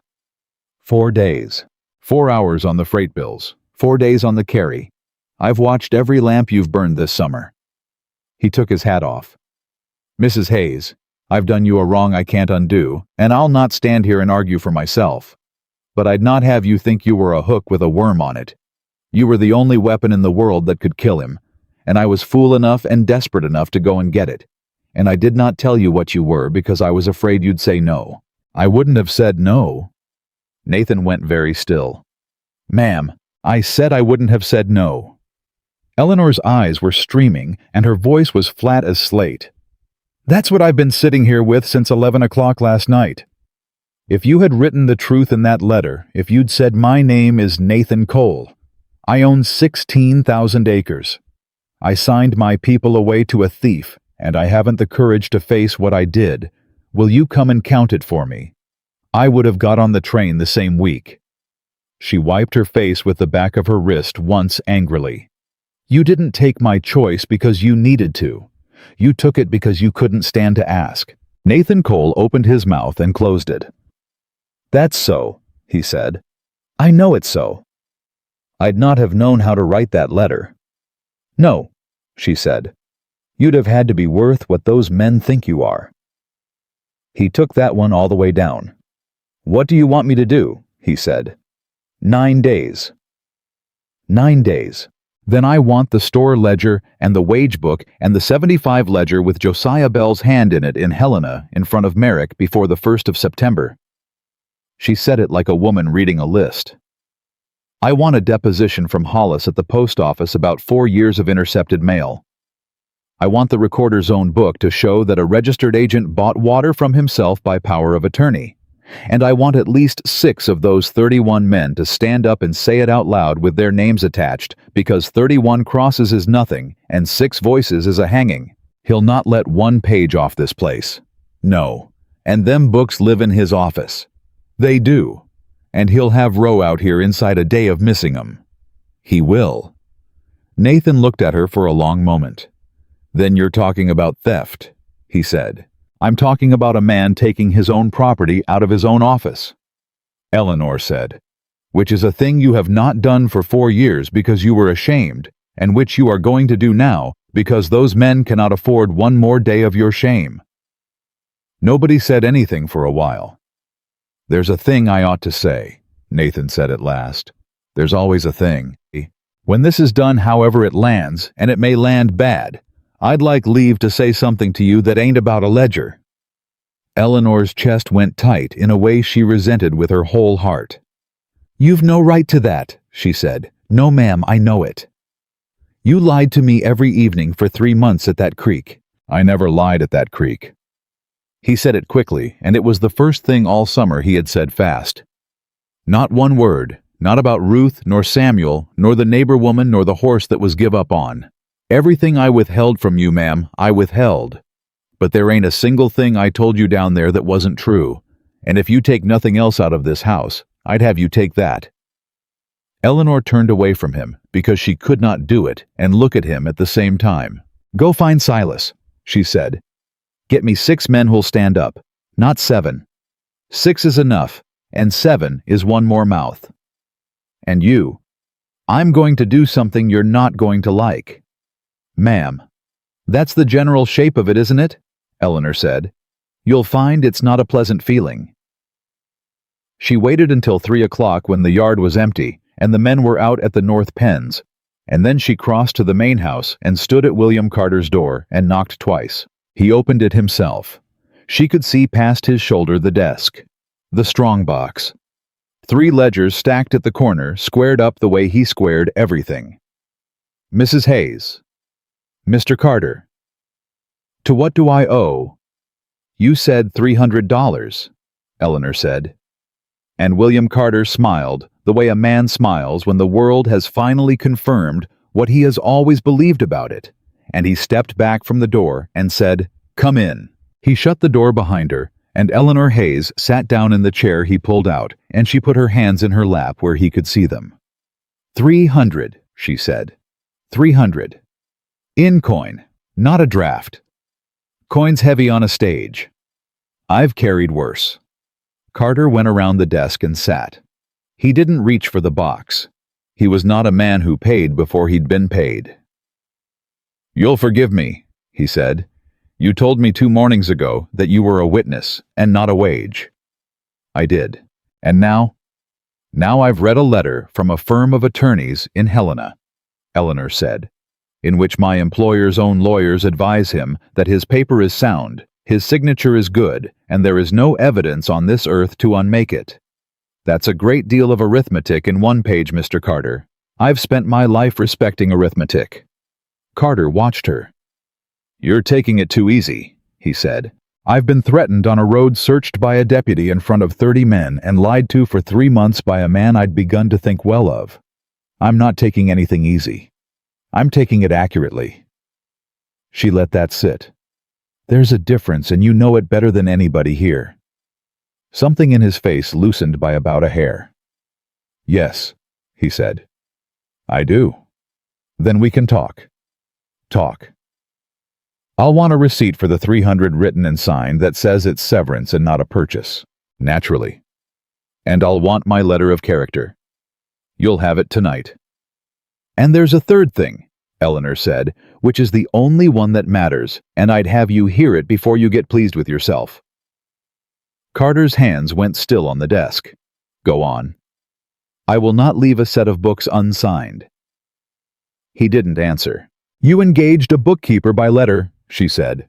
"Whoever wrote that letter, and we both know now it wasn't you. The fact stands that I've been at Red Canyon 11 weeks examining at the foreman's own hand. If I get on a stage Thursday with no certificate behind me, then what I am.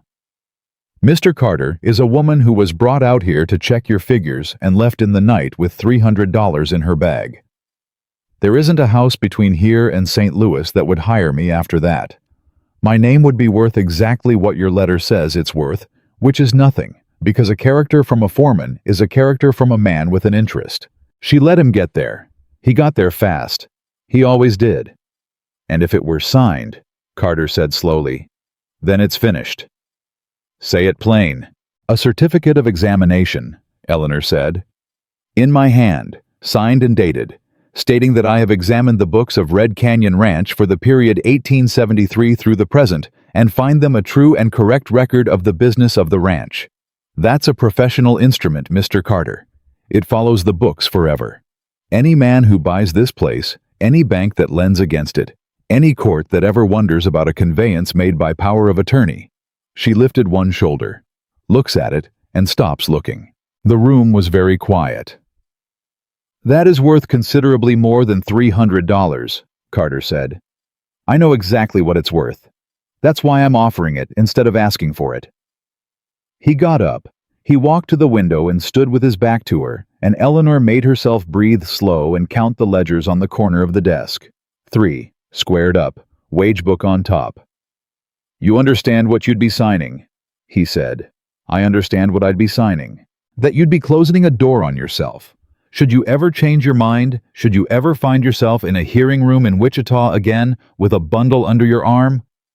Her chin came up. So he told you that too, Carter said without turning. No, I read it in March same as he did. Your husband hanged himself in a stable, and 41 families lost everything, and a woman went in and testified for 2 days by herself. He turned around. I have thought about that woman since the day you stepped off that wagon, and I have never once been able to make her fit in the same room with a woman who'd take $300. Eleanor did not blink. Then let me help you, she said. That woman testified because there was nobody else to do it, and nobody paid her a nickel, and she has been poor ever since. She is 30 years old, and there is no man coming, and no money coming, and no house of her own on the face of the earth. She has done the noble thing once, Mr. Carter, and she has eaten it every day for 2 years, and this summer a man wrote her a lying letter and dragged her out here to do it again for free. Her voice went to nothing.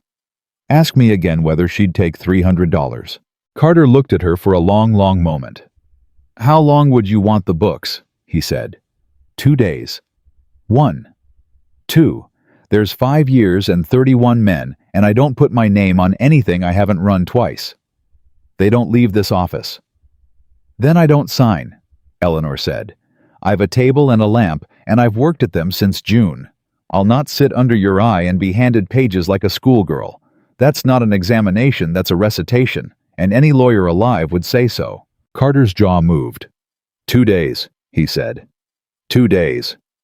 He picked up the wage book and the store ledger, and he set them into her arms himself, and Eleanor Hayes took them without one flicker showing, and she thought he handed them to me. He handed them to me on his own 2 hands in his own office, and there isn't a court in Montana that can call it theft. Then Carter put his palm flat on the 3rd one and left it where it was. That one stays. 75's in that volume. 75 is closed. Mr. Carter, I can't certify a period I haven't. Certify 76 forward, he said, and I'll pay you $350.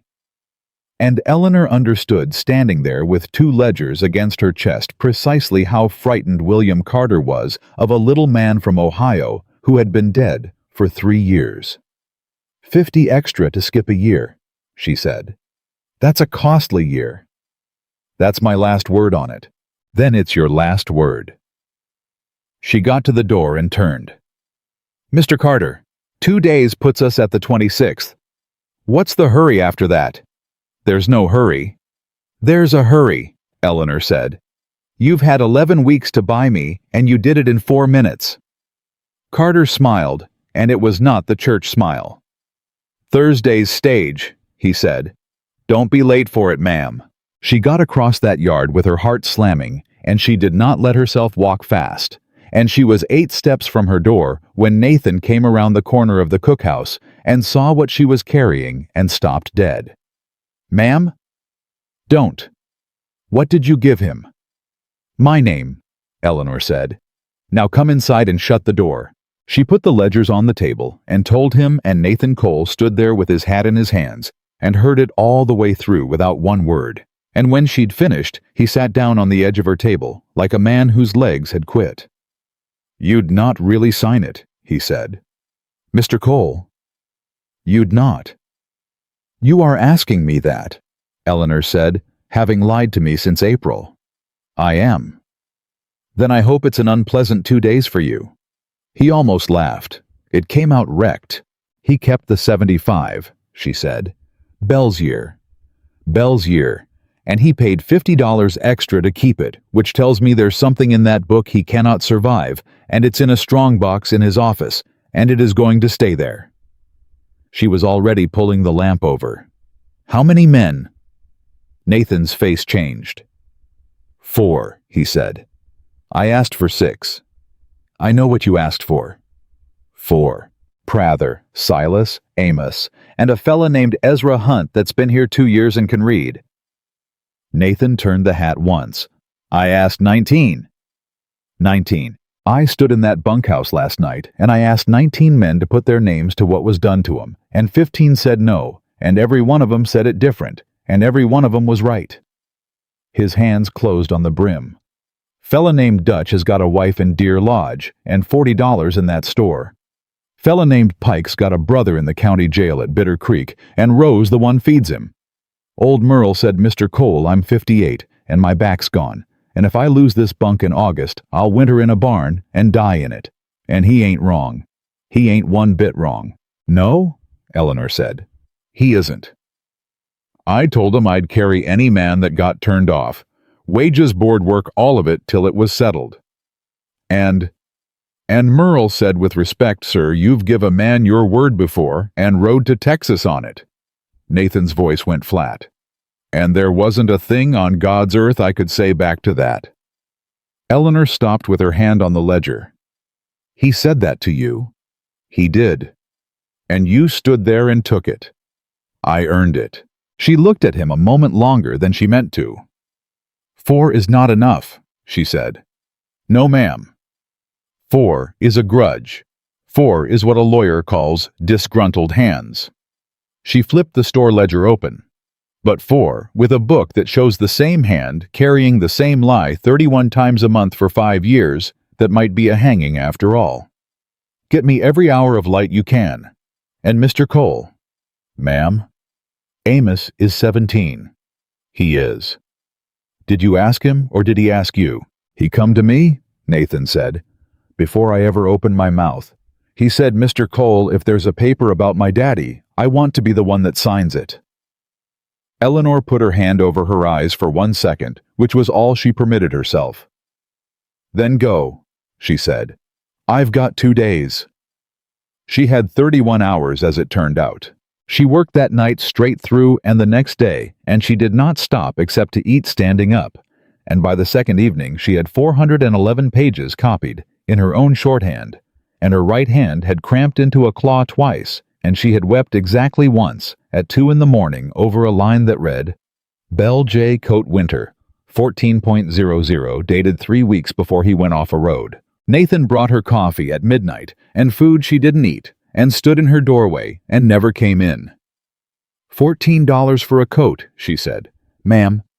He charged a man $14 for a coat, and then he buried him and said fine words over him. She didn't look up.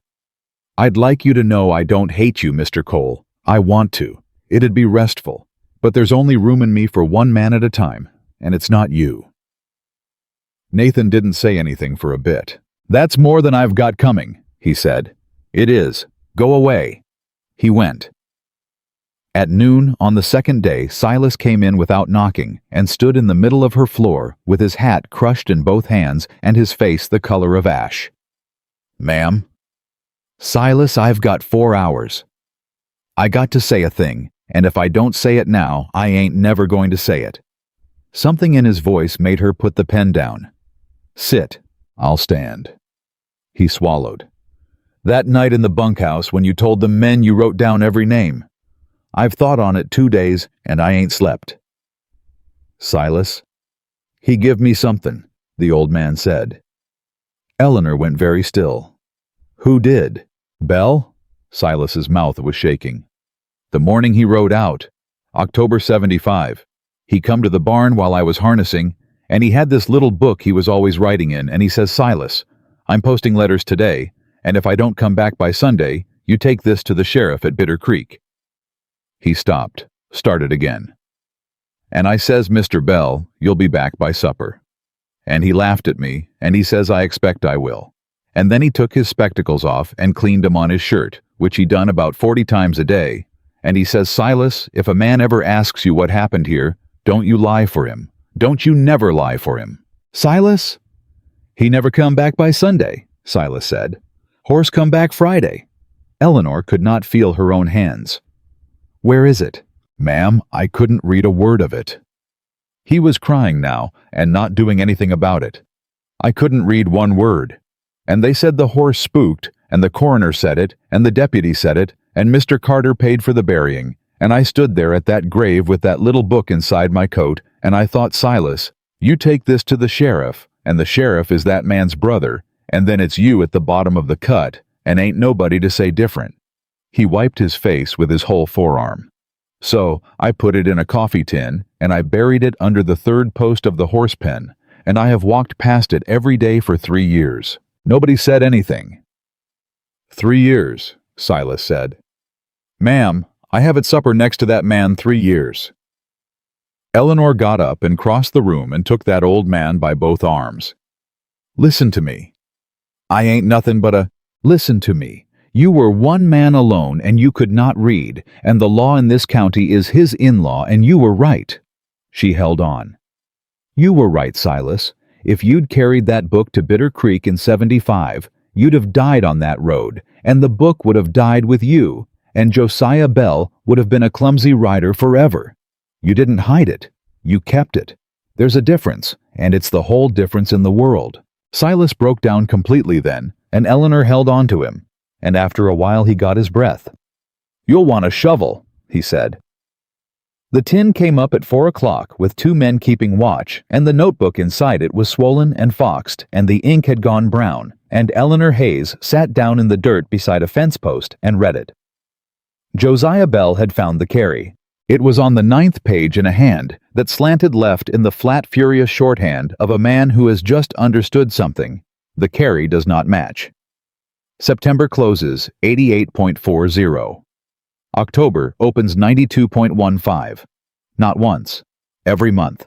Every man. 5 years. Times 31 equals the store is a machine. And on the last page, dated the 14th of October, 1875, wrote Merrick & Sons this day. Told W.C. nothing. He asked me twice today what I was writing. Told him a letter to my mother. He said, Josiah, there is no mail out of here I do not see. He was smiling when he said it. Eleanor closed the book. Get me Nathan Cole, she said. He came at a run. He knew, she said. Look at the last page. Bell told him nothing, and he knew anyway, and he said out loud to that man's face that there is no mail out of here I do not see, and 11 days later there was 40 foot of shale and a coroner and a bottle of whiskey. Nathan read it twice. This don't prove it, he said quietly. No. A lawyer'll say it don't prove one thing but a nervous fella and a bad road. It doesn't have to prove it, Eleanor said. Mr. Cole, we are not going to hang him for Josiah Bell. We're going to bury him under a store ledger and a wage book and a county record, and this notebook is going to sit on top of the pile so that no judge in this territory can pretend the whole thing is a widow's grudge over $8. She stood up. But it changes what we do tonight. Meaning I was going to hand him back 2 ledgers at 6 o'clock and a certificate and get on Thursday's stage with $300 and ride to Helena from Bitter Creek instead of Kansas and put my copies in front of Merrick on the 28th. She held up the notebook. This is Bell's own hand, and it names Carter, and it can't be copied. A copy of this is worth nothing. The thing itself is worth everything, and the minute he knows it exists, it goes in a stove. Then he don't know. He'll know by dark, Eleanor said, because there are 2 men who watched us dig it up, and one of them's Ezra Hunt, and one of them's a fellow named Pike, and Pike has a brother in the county jail that Deputy Rowe feeds every day. Nathan's head came up. Pike wasn't to be there. He came to help with the post, and I let him, she said. That's mine. I'll own it. How long? If he rides now, Bitter Creek's 5 hours. He's back by 2 in the morning with Rowe, or Carter's up all night with a stove. Then we don't wait for Thursday, Nathan said. No. We go tonight. We go in 1 hour, Eleanor said, because I'm not leaving that 75 ledger in his box, and I know exactly how to get it. Nathan stared at her. Ma'am, that book's in an iron strong box. It's in an iron strong box, with a key in that man's vest pocket, Eleanor said. And at 6 o'clock this evening, I am walking into his office to hand him a signed certificate of examination, and he is going to open that box to put it away, because a man does not leave a paper like that lying on a desk. Not that man. Not for 1 hour. And then, Eleanor said, I am going to be standing at his elbow when the box is open. Nathan Cole looked at her a long moment. That's the coldest thing I ever heard a person say, he said. I learned it from a man who wrote a widow a lying letter in April. Yes, ma'am. Get the wagon out of sight past the corrals with the team already in the traces. Prather drives. Amos and Silas in the bed with every page I've copied, and that notebook in Silas's shirt, not in a box, not in a bag, in his shirt. She was already moving. Ezra Hunt rides for Bitter Creek right now, and he does not stop at the Mercantile, and he does not stop at the saloon. He goes to Hollis at the post office, and he puts him on a horse. Hollis won't come. Hollis will come, Eleanor said. Because Ezra is going to tell him that the little fellow with the spectacles has been in a coffee tin under a fence post for 3 years, and Mr. Hollis has been a coward for 4 years, and he is tired, Mr. Cole. I heard it in his voice across a counter. Men get tired of it. And me, Eleanor stopped. You stay away from that office, she said. If you're within 50 feet of it, he'll smell it. Whatever else that man is, he has known you were something for 4 months, and he's been too proud to say it out loud. Ma'am, if he lays a hand on you, then it will be in his own office with his own strong box open, and a certificate with my signature on his desk, and that is the single best place in Montana Territory for it to happen. She looked up at him.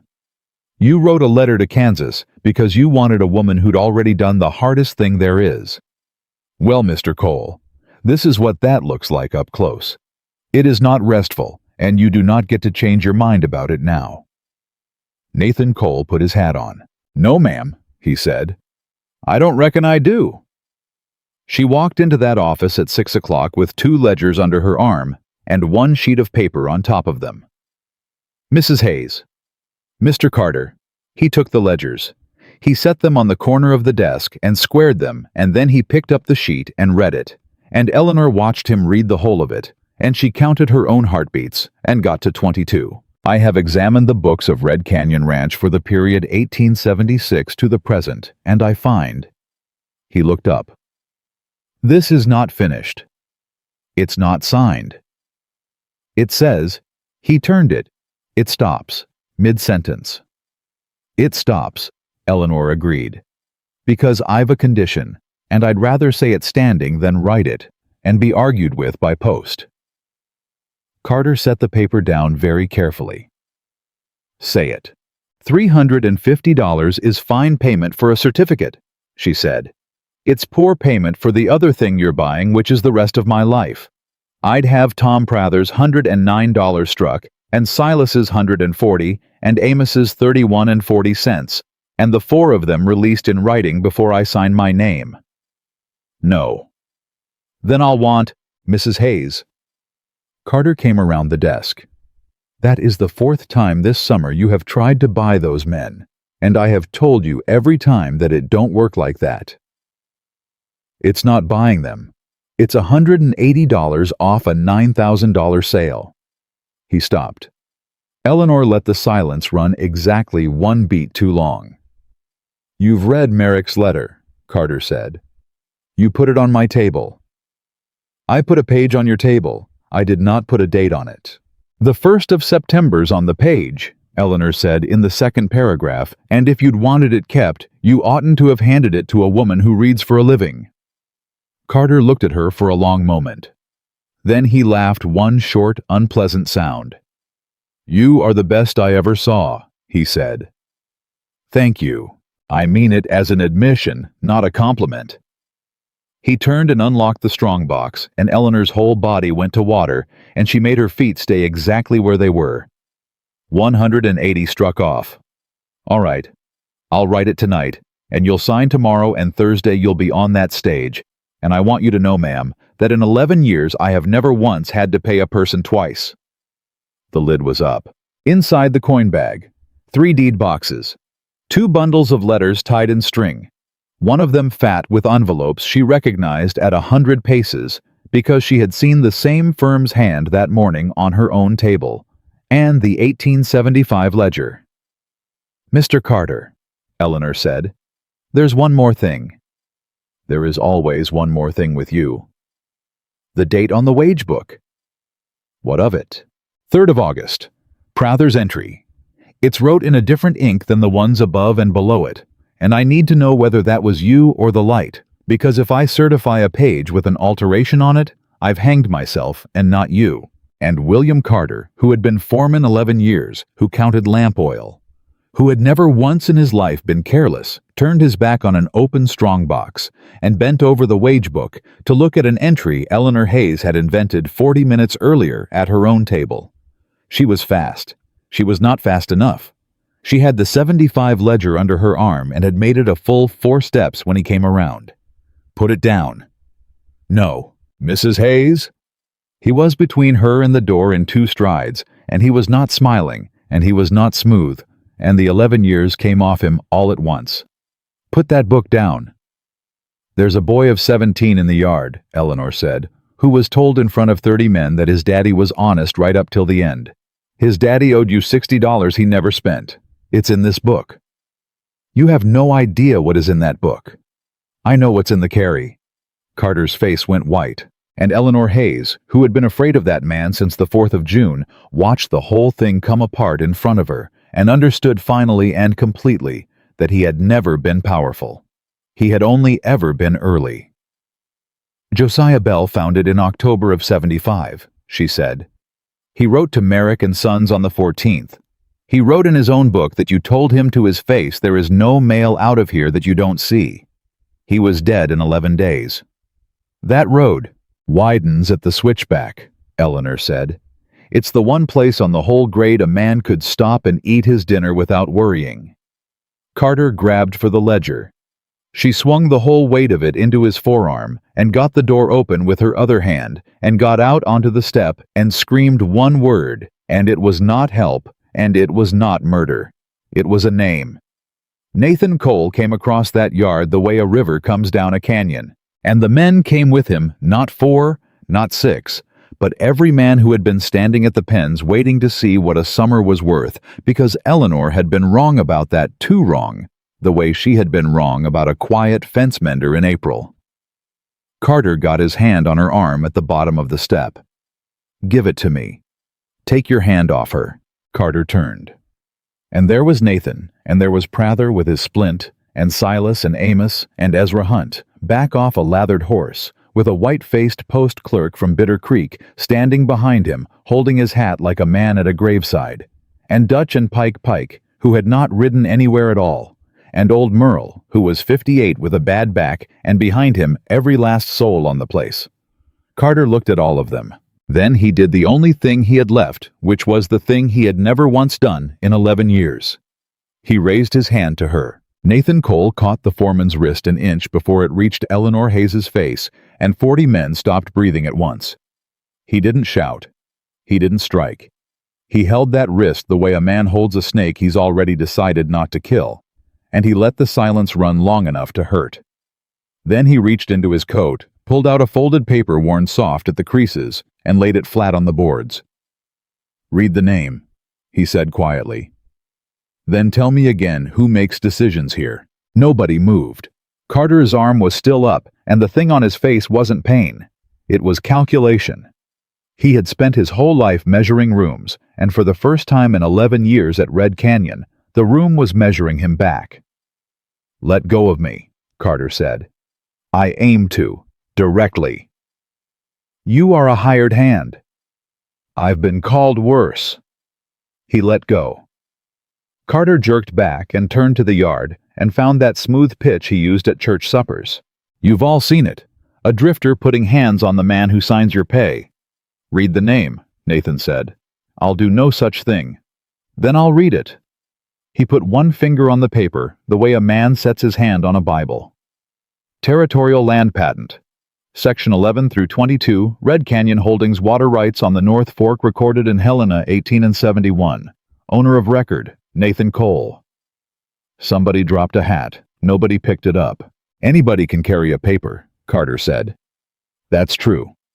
Anybody can forge one. That's true too. So send for the recorder, send for the marshal while you're at it.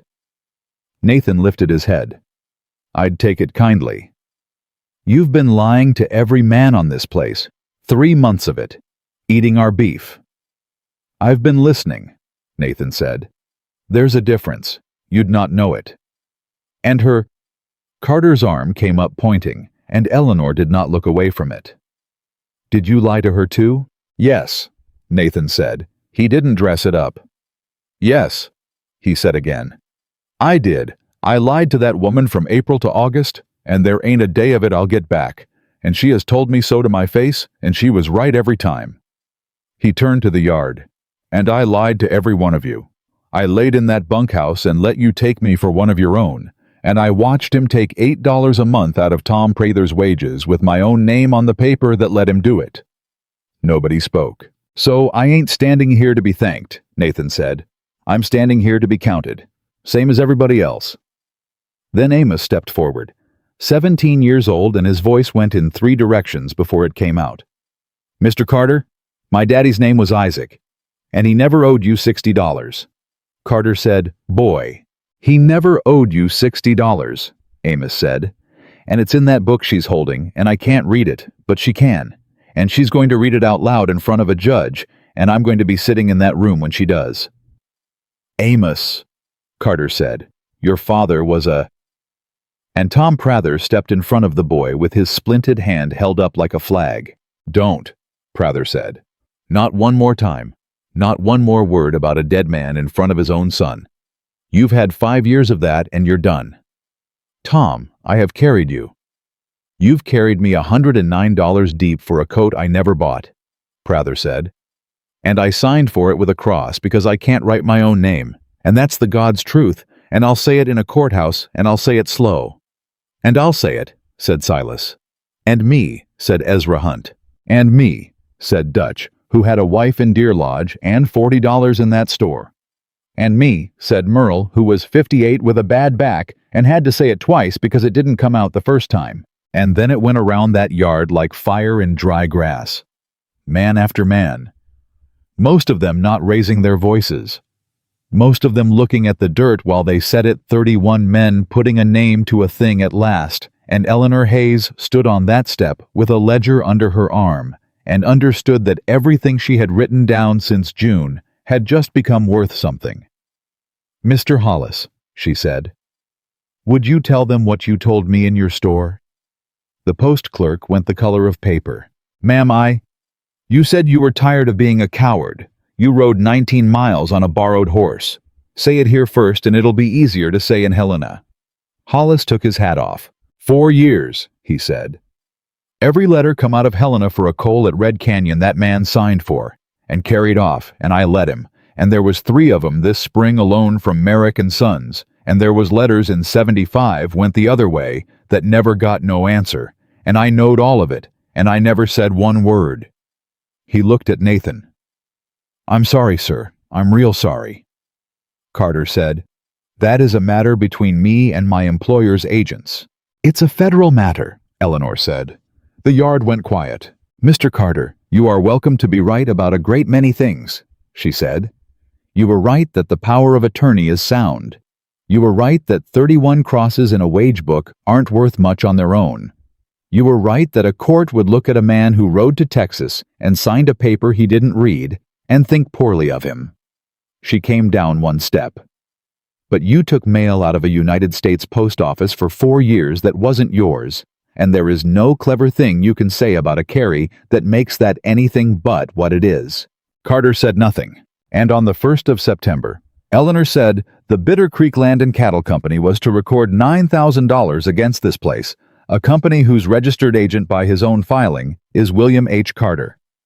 You did not sell this ranch to a buyer, sir. You sold it to yourself twice, and the second time you were going to sell the grass to the man who already owned the water, and you were going to do it with the signature of a man you had told this yard was dead. Somebody in the back said, dead. He told this table in July that Mr. Cole died the winter before last, Eleanor said. It's in front of 30 witnesses. Every man here heard it.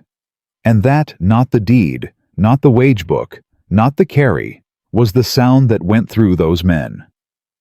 Carter turned around slowly and looked at the yard, and Eleanor watched him do the arithmetic and come out the other side with nothing. "You've no standing," he said to Nathan.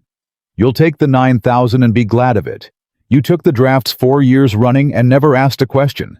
And there's a word in the law for a man who takes the money." "Ratification," Nathan said. Carter stopped. "I know the word," Nathan said. "Merrick wrote it to me in April, and I've had it in my head every day since. And you're right. I took them drafts. 4 years. Never opened one." He put his hat back on. "Which is why I never come here in April with a paper in my hand. It'd not have been enough, and I knew it. So I come and got hired at $26 a month, and I mended your fence for 4 months, and I waited on the one thing you could not talk your way around." "And what is that?"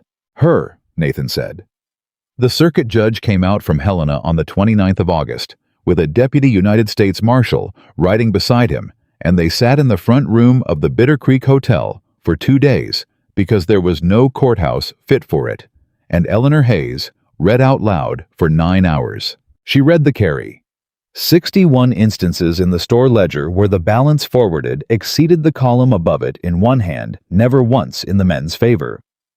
She read the wage book against her own record of 31 men, name by name, and the deputy marshal stopped her twice to ask her to slow down, and she did not apologize for the speed. She read the 4 conveyances of water frontage on the North Fork to the Bitter Creek Land and Cattle Company. And then she read the company's own registration, and then she read them again in the other order so that nobody in that room could pretend to have misheard it. She read Josiah Bella's notebook last. She read the 9th page, and then she read the 14th of October, 1875, and then she closed it and set it down on the table and said, "Mr. Bell wrote to Merrick and Sons on that date. The firm has confirmed by wire that no such letter was ever received." Nobody said anything for a while after that. 19 men testified, not 4, not 6, 19, one after another. Most of them turning their hats in their hands, most of them saying it in under 2 minutes, and the 19th was a boy of 17 who could not read a word of it, and who said, "My daddy's name was Isaac, and he didn't owe that man $1, and then had to stop, and the judge waited, and the whole room waited, and he got there." Carter's counsel came out from Helena at his own expense and argued for a day and a half. He argued that the instrument was sound, and it was. He argued that the wage entries were signed, and they were. He argued that Nathan Cole had taken 4 years of drafts without inquiry and had thereby ratified the acts of his agent, and the judge granted him that with barely a pause. And then the judge said the thing that ended it in about 11 words. "Counselor, no principal can ratify what his agent concealed from him." The conveyances to the Bitter Creek Land and Cattle Company were set aside as self-dealing. The power of attorney was revoked for breach of trust. The $9,000 sale, unrecorded by 4 days, died on the table. The court found $11,240 in wages and store balances taken from 31 men over 5 years and ordered restitution out of the proceeds of the water parcels, which meant Carter's own land paid it. The deputy marshal took him on the federal count for the mail. And on the matter of Josiah Bell, the judge said only that the record raised questions that a coroner in 1875 had not seen fit to ask, and that he would be directing that the file be reopened, and that Deputy Rowe would be answering for it in another room on another day. Carter did not look at Nathan when they took him out. He looked at Eleanor, and he stopped, and he said, "You'd have signed it. If I'd struck the 180, you'd have signed it." "No," Eleanor said. "You would." "Mr. Carter," she said, "the only reason you believe that is that you have never once in your life met a person who would not." They came back to Red Canyon on the 1st of September, and Nathan Cole stood up in that yard and read out every man's name and every man's figure and paid them in coin off the tailgate of a wagon. Prather's 109 struck, and 11 months of $8 beside it. Silas's 140, Merle's, Dutch's, Pike's, everyone. And when he got to the end, he stopped and looked at the paper a while and said, "Amos, Isaac's boy." "Sir?" $60 your daddy never owed, and there ain't a court can give a man back what that cost him." "No, sir." "Come get it anyhow." And the boy came up and took it, and then he stood there and didn't move, and Nathan said, "Something else, son." "Mr. Cole?" Amos's ears had gone red. "Mrs. Hayes says a cross ain't a signature." "She's right." "I'd like to learn to write my name," Amos said, "before somebody hands me another paper." Nathan Cole was quiet for a moment. Then he said, "Get 30 chairs into the cookhouse," and he said it loud enough for the whole yard to hear it. "And any man that wants to learn to read his own wages, you be in there at 7 o'clock, and I'll be in there at 7 o'clock, and there ain't a man on this place going to laugh at another one for it."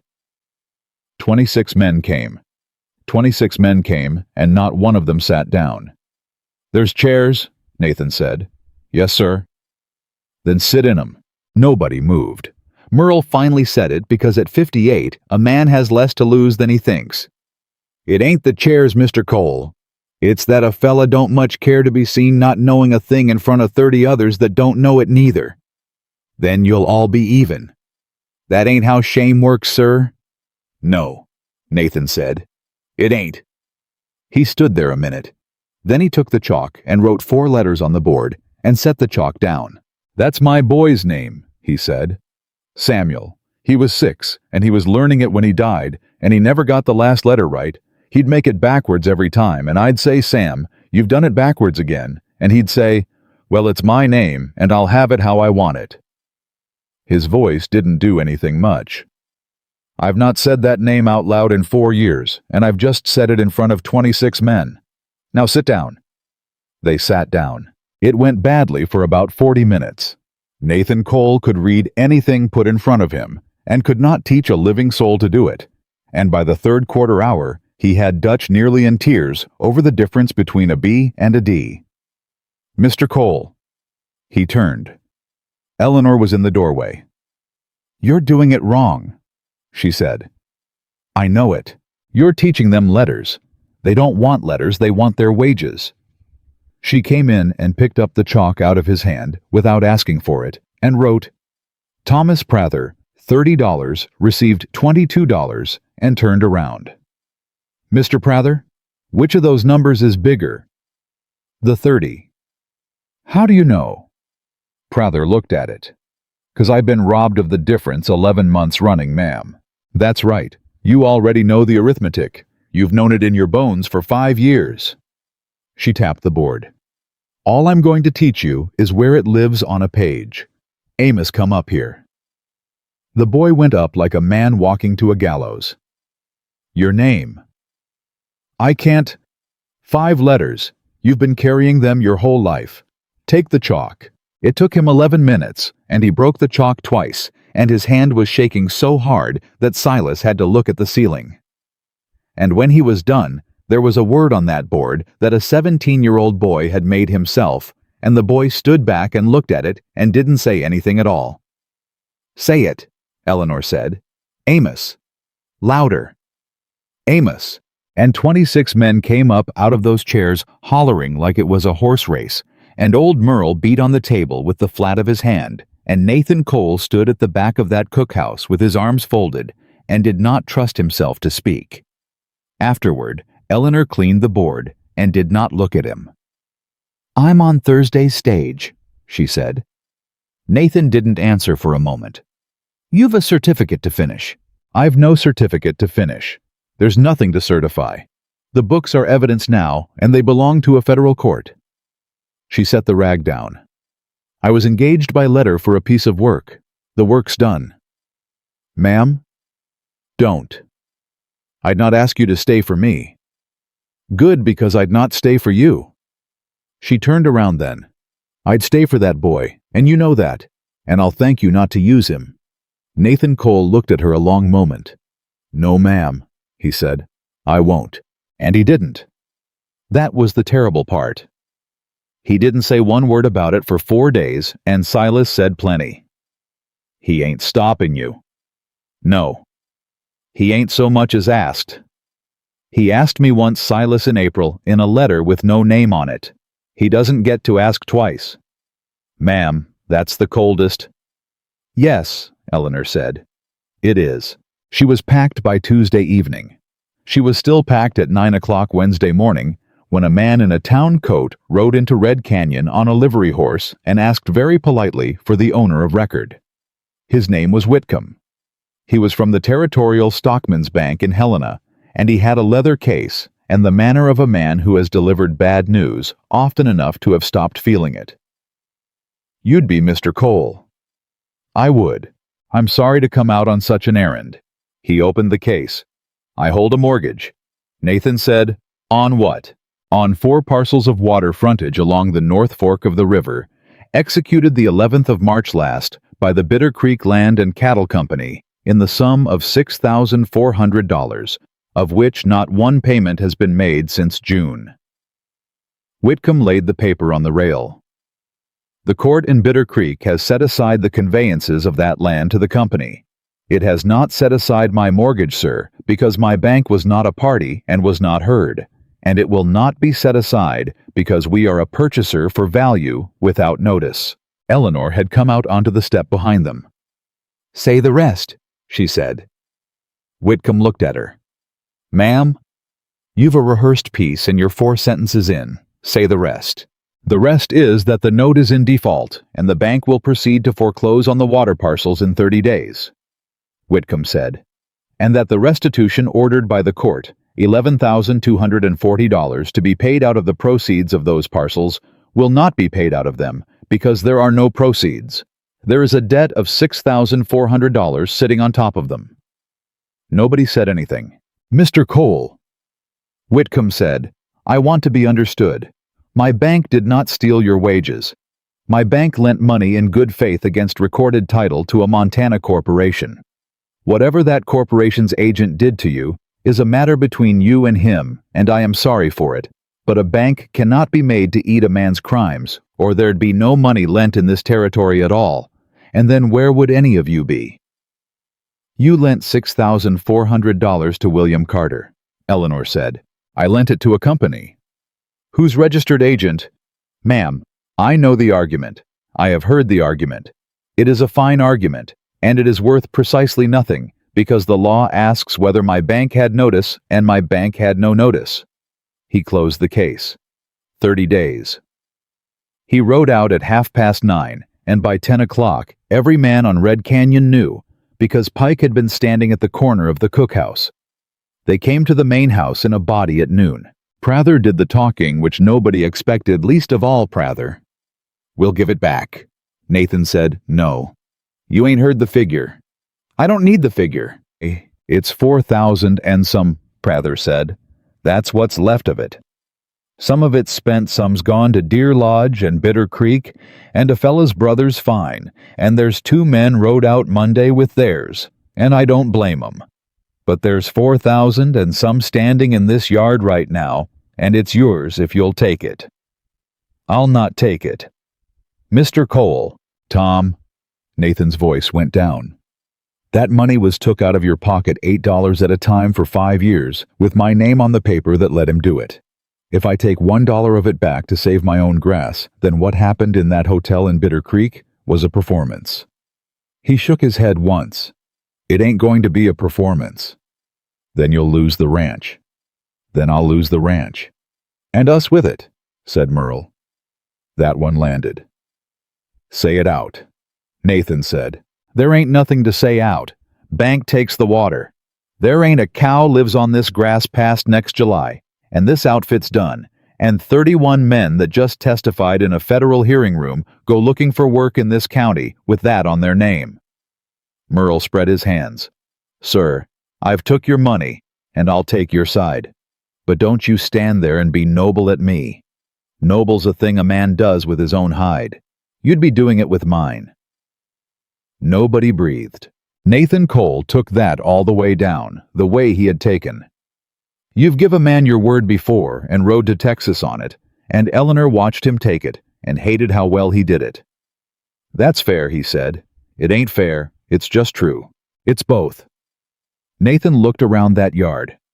"All right. Here's what I've got, and it ain't much. I've got 16,000 acres of grass and a bank fixing to take the water off it. Grass without water's worth about 9 cents, so I'll not lie to a one of you and say I've a plan." Eleanor said, "I have." Every head turned. "Ma'am, I said I have a plan, and I'd thank you all to go eat your dinner, because I'm going to need a horse and $1.60. The recorder in Bitter Creek remembered her. "You're the lady that read the corporation book." "I am. I'd like it again. And I'd like something else if it's kept." "Ma'am, I keep everything. It's the whole of the job." "Do you keep a record of who reads the books?" He blinked at her. "There's the fee register. Every abstract, every search name and date, and the $1.60. How far back?" "Statehood'll come before I run out of it." "Then I'd like the year," Eleanor said. "January to March." It took her 2 hours and 11 minutes. She found it on a page for the 28th of February abstract of Title N Fork Parcels, 1 to 4, J.R. Whitcomb Act, Territorial Stockman's Bank, Helena 1.60. And then she found the second thing, which was better, and which made her put both hands flat on the table. Because the recorder in Bitter Creek kept everything, including a note in his own hand in the margin of his own register of a question a customer had asked him, and he had answered. Inquired whether Carter W.H. signed as agent for company, same as Carter W.H. signed as attorney for coal, on the conveyances of 75 to 78. Advised same man. Advised he look at both books. "Sir," Eleanor said. "Did he look at both books?" The recorder came over and read his own handwriting and scratched his neck. "He did," he said. "He sat right there where you're sitting, and he read the conveyances, and he read the registration, and I recall it because he never said one word the whole time, and then he asked me, was I sure? And I said, sir, it's the same hand and the same name, and I've wrote 'em both in myself." Eleanor Hayes sat very still. "Would you say that in Helena?" she said. "I'd say it in church." Whitcomb was at the hotel in Bitter Creek for the night, and she did not send word ahead, because a man who is not expecting you cannot arrange his face. "Mrs. Hayes." "Mr. Whitcomb." "If you've come to argue the law—" "I've come to argue the arithmetic," Eleanor said. "It's the only thing I've ever been any good at, and you'll find it goes faster." "May I sit?" "You may." She put one sheet on the table. "On the 28th of February, you paid $1.60 to the recorder of this county for an abstract of title on 4 parcels of water frontage on the North Fork. That's your name in his fee register, and it's your hand on the receipt, and I've got a copy of both certified this afternoon." Whitcomb said nothing. 11 days later, your bank lent $6,400 against that same water. "That is the ordinary practice of—" "It is the ordinary practice," Eleanor agreed. "It's a careful bank. I've a great deal of respect for careful. Careful's what I do." She laid the second sheet down. "Which is why I'd like you to explain to me how a careful man reads an abstract showing 4 conveyances signed W.H. Carter attorney, in fact, for the owner, and reads a corporate registration in the same office on the same afternoon showing W.H. Carter, registered agent of the buyer, and then goes back to Helena and writes the words, 'Purchaser, for value, without notice,' in his own file." Whitcomb's face did not move, but his hands did. "That's a coincidence of names," he said. "That's what you'd like it to be. There are a great many Carters." "There is one," Eleanor said in the recorder's own margin note in the recorder's own hand, dated the 28th of February, recording that a customer named Whitcomb asked him whether the 2 Carters were the same man, and recording that he was told they were, and recording that he was advised to read both books, and that he did. She put the third sheet down. "And that gentleman is prepared to say so under oath. He told me he'd say it in church, which I took as enthusiasm." The room was very quiet. "You'll want to think," Eleanor said, "so I'll go on talking. A bank that has actual notice that the seller and the buyer are the same man is not a purchaser without notice. It is a lender that saw self-dealing on the face of a public record and lent against it anyway because the rate was good. That is not a crime, Mr. Whitcomb. I'm not saying it's a crime. I'm saying it is a thing your directors would rather not read about in the Helena Independent over a picture of a boy of 17 who was charged $60 his dead father never spent. You would not. I have testified for 2 days against men bigger than you," Eleanor said, "in a hearing room in Wichita with my husband, 3 weeks in the ground alone for nothing. Ask yourself what I'd do for 31 men who just stood up in a hotel front room and said their names out loud." Whitcomb sat back. "What do you want?" he said. The water released. $6,400, Mrs. Hayes. "You will get $6,400, Eleanor said, "and you will get it from the man who signed the note, because William Carter has 411 acres in this county. In his own name, a house in Helena, and $1,160 of ranch money that he paid himself for stolen water, and the court has already ordered restitution out of his estate. You are a secured creditor of a man who is presently in a federal cell and who is going to be selling everything he owns to pay lawyers. You will be paid, sir. You will simply be paid by the correct person. And in the meantime, the note is in default. Then extend it. On what security?" And Eleanor Hayes said, "On 16,000 acres of grass that has been in one man's family since 1871, and that has never had $1 borrowed against it in its life.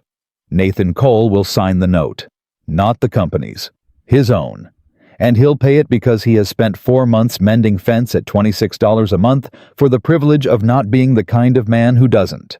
Whitcomb looked at her for a long, long moment. "You are very hard," he said. "I have had a hard summer." He rode out to Red Canyon the next morning and put a paper on the rail, and Nathan Cole looked at it and did not pick it up. "Sir." "Read it out." "Mr. Cole, it's 4 pages of—" "Read it out." "It'll take a quarter hour." "Then it'll take a quarter hour," Nathan said, "and them men'll stand here and hear it, because the last paper I signed without hearing it cost 31 people 5 years of their wages and a fella from Ohio his life. Read it out." Whitcomb read it out, all 4 pages. And when he got to the end, Nathan asked him 3 questions about the rate and one about what happened in a dry year. And then he borrowed a pen off Eleanor and signed his own name on his own land in front of every man on the place, slowly the way a man signs when he has decided to look at it. "That's done," Whitcomb said. "It's done. Mr. Cole," the banker hesitated. "For what it's worth, I did ask the recorder that question, in February. I know you did. I have thought about it since Tuesday, and I find I would rather have asked it louder." "Most of us would," Nathan said. "The Deputy United States Marshal came out on the 9th of September to inventory the strongbox because it was federal evidence now, and he did it on the long table in the cookhouse with 2 witnesses, and Eleanor writing it down, because she was the only person within 19 miles who could keep a list. It took most of the afternoon. Coin, deed boxes. The bundles of letters, 41 of them addressed to N. Cole Red Canyon, from Merrick and Sons Helena, 3 of them still sealed. A pocket watch.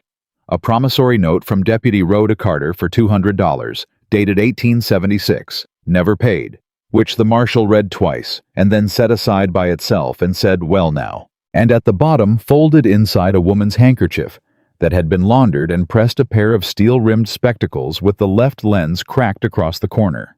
Nobody said anything. Then Silas stood up. "Ma'am," he said, and his voice had gone strange. "Would you ask that man, can I hold them?" Silas. "Would you ask him?" The marshal said, "You may look, you'll not touch."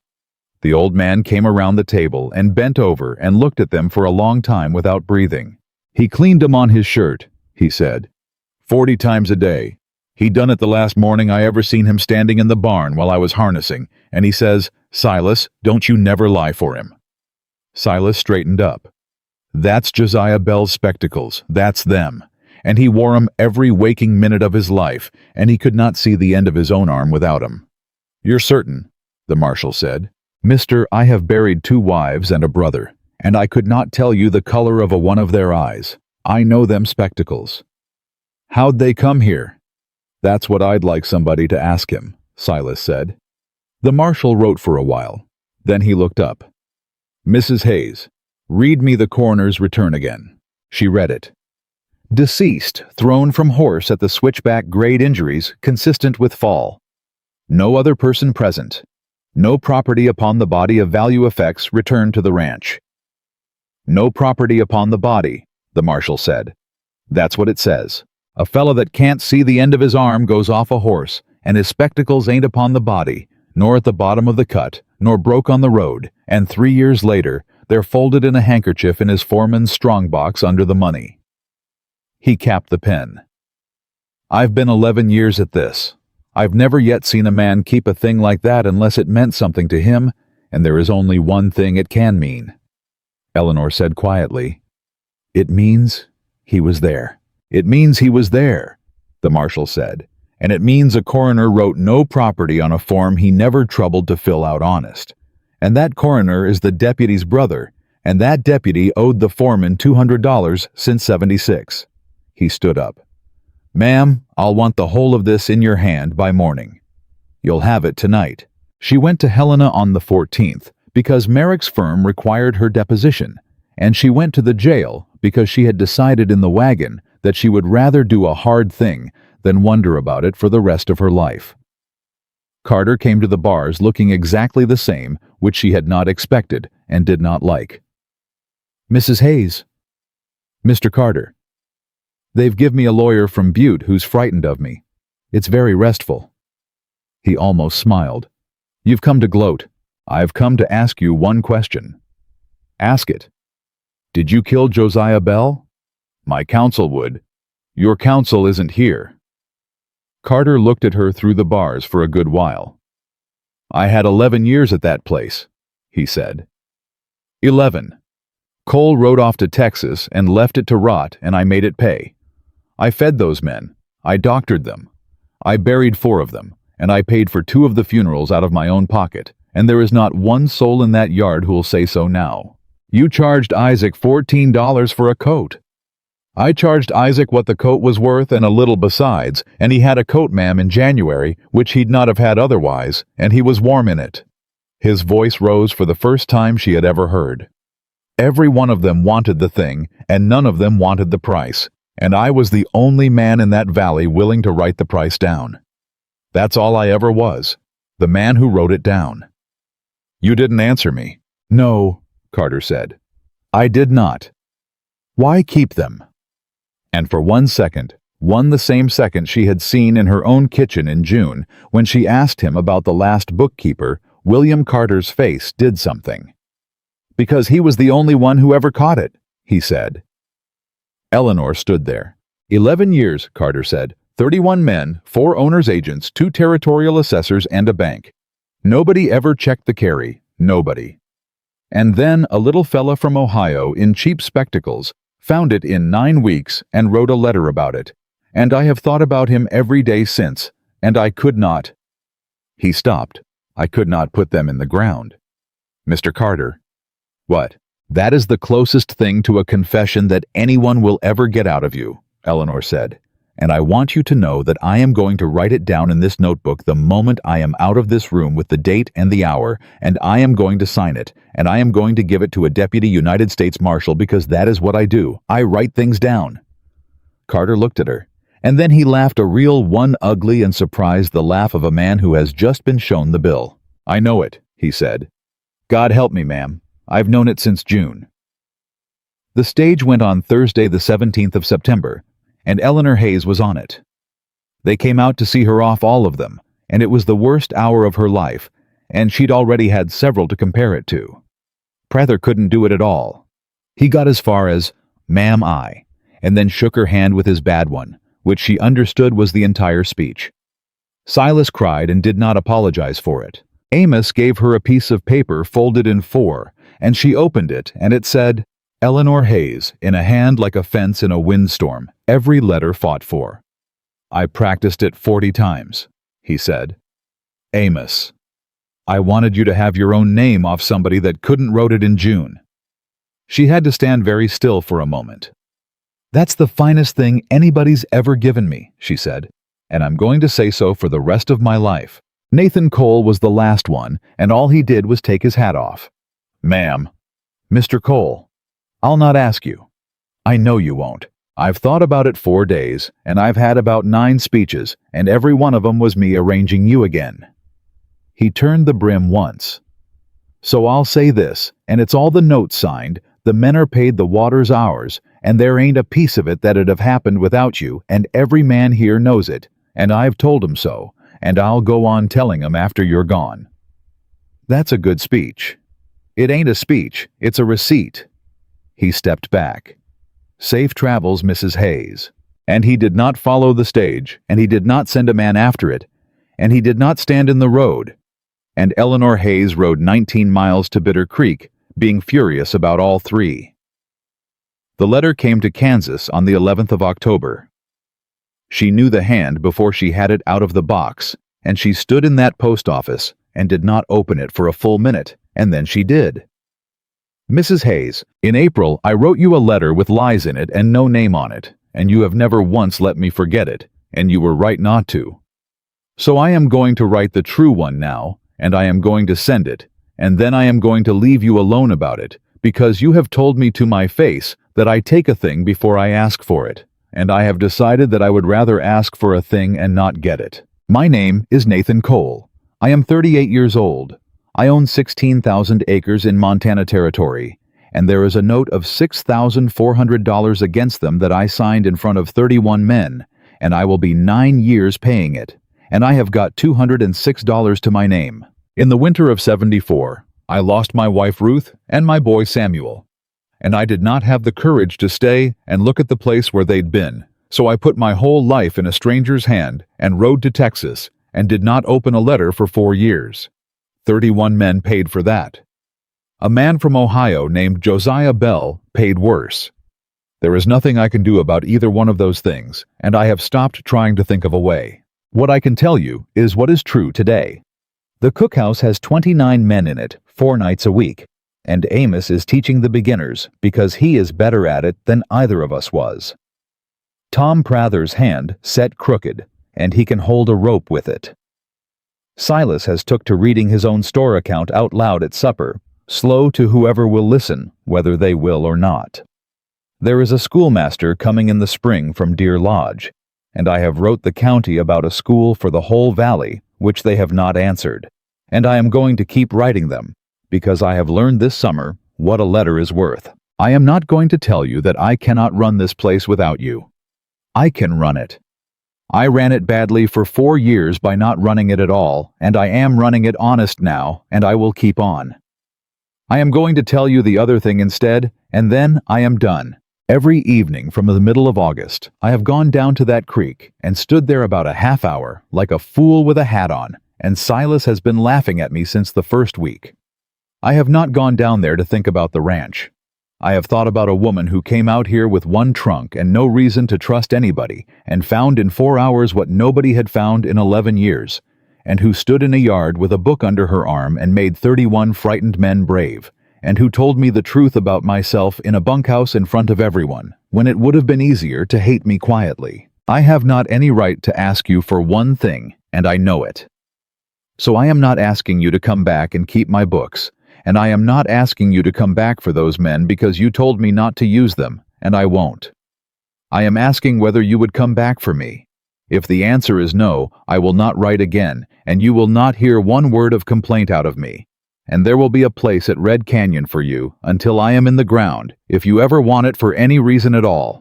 If the answer is yes, there is a stage into Bitter Creek on Thursdays, and I will be at that station every Thursday from now until you come, or until you write and tell me to quit, and I have told Silas so, and he has already made his opinion known at some length.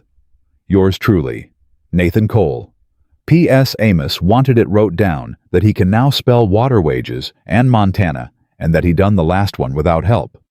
She read it 4 times standing up. Then she went home and sat at her sister-in-law's kitchen table and read it twice more, and her sister-in-law said, "Well, who's it from?" And Eleanor Hayes said, "A fence mender," and laughed until she cried. She wrote back the same night. It was 11 words long, and it cost 3 cents, and it said, "I am not coming back to keep your books. E.H." She let him have that for 18 days, which she considered generous, and she was not on the stage the Thursday after, nor the one after that. And she found out later from Silas that he had gone to that station every single week regardless, and had sat there 4 hours each time, and had told the station agent he was waiting on freight. She came in on the 5th of November. He was on the platform before the wheels stopped, and he got about 2 steps, and then stopped himself, and stood there with his hat in his hands and did not touch her. "Mrs. Hayes." "Mr. Cole, you wrote you weren't coming to keep my books." "I'm not." "No, ma'am." "I'll keep them," Eleanor said, "because there isn't another soul in this territory fit to, and because I'd not sleep knowing you were doing it. But I am not here for that, and I'd have that understood at the front in the road in front of the station agent before one more thing gets built on a misunderstanding at this place." Nathan Cole swallowed. "Then say what you're here for," he said, "because I've stood on this platform 8 Thursdays and I've got no more guessing left in me. You asked me a question in a letter. I did. You asked it plain and you signed your own name to it, and you didn't arrange one thing about it."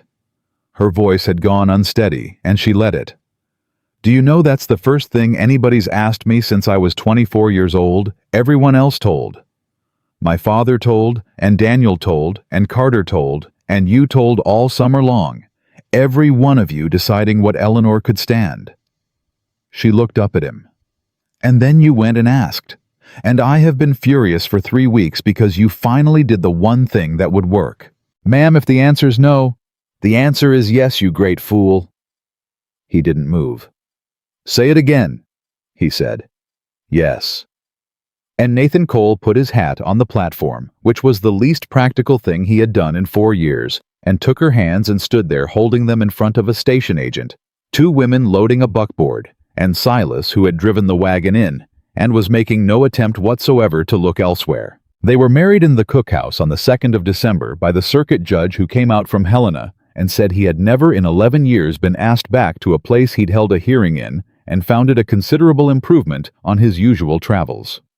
29 men crowded in, and Prather stood up with Nathan, and Amos read the whole of the certificate out loud, himself, slow all of it, and did not miss a word. And Silas gave the bride away, and cried through the entire proceeding, and told everybody afterward that he had something in his eye since October. William Carter was convicted in federal court in Helena in March of 1879 on 19 counts of theft of United States mail, and sentenced to 11 years. Deputy Rowe resigned in January one day, before the marshal came for him, and testified against his own brother-in-law about a coroner's return written in October of 1875 for a bottle of whiskey and $200 of debt forgiven. Carter was never tried for Josiah Bell. There was no witness, and there never would be. But the file was reopened and stayed open, and the finding of the second coroner's jury, empaneled in the spring, was that the deceased came to his death by means unknown and not by accident, and that finding was printed in the Helena Independent, along with his name spelled correctly, and Merrick & Sons paid for a stone at Bitter Creek with money nobody would admit to sending. Silas walked the 19 miles to see it set. He was 72 years old. "It says his whole name," he told them when he got back. I read it myself. The school opened in the spring of '81 in a building on the North Fork that Nathan Cole put up with his own hands and 11 other men's, and the county paid the schoolmaster's salary after 2 years of letters, and there were 34 children in it by '84, and the trustees voted at the first meeting to call it the Bell School, and Amos Wilder, 23 by then, and foreman of Red Canyon, and the only man in the valley who could look at a store ledger and tell you inside a minute whether the carry was honest, was the one who moved it. Eleanor kept the books for 41 years and never once let another soul touch the carry. And on an evening late in the summer of 1879, before any of the rest of it had happened, the two of them walked down to that creek where she had gone to get away from the ledgers, and he had gone to stand like a fence post with a hat on, and they stood there a while, and neither of them said anything because by then they had gotten good at it. "I spent 4 years hiding from folks that only wanted my name," Nathan said. "And now?" He looked at her.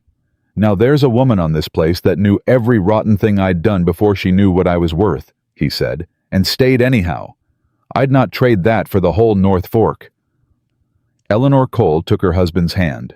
"Then we'll keep it honest," she said, "the both of us out loud in front of everybody for as long as we've got, and no man will ever again take $1 out of this place that he didn't earn."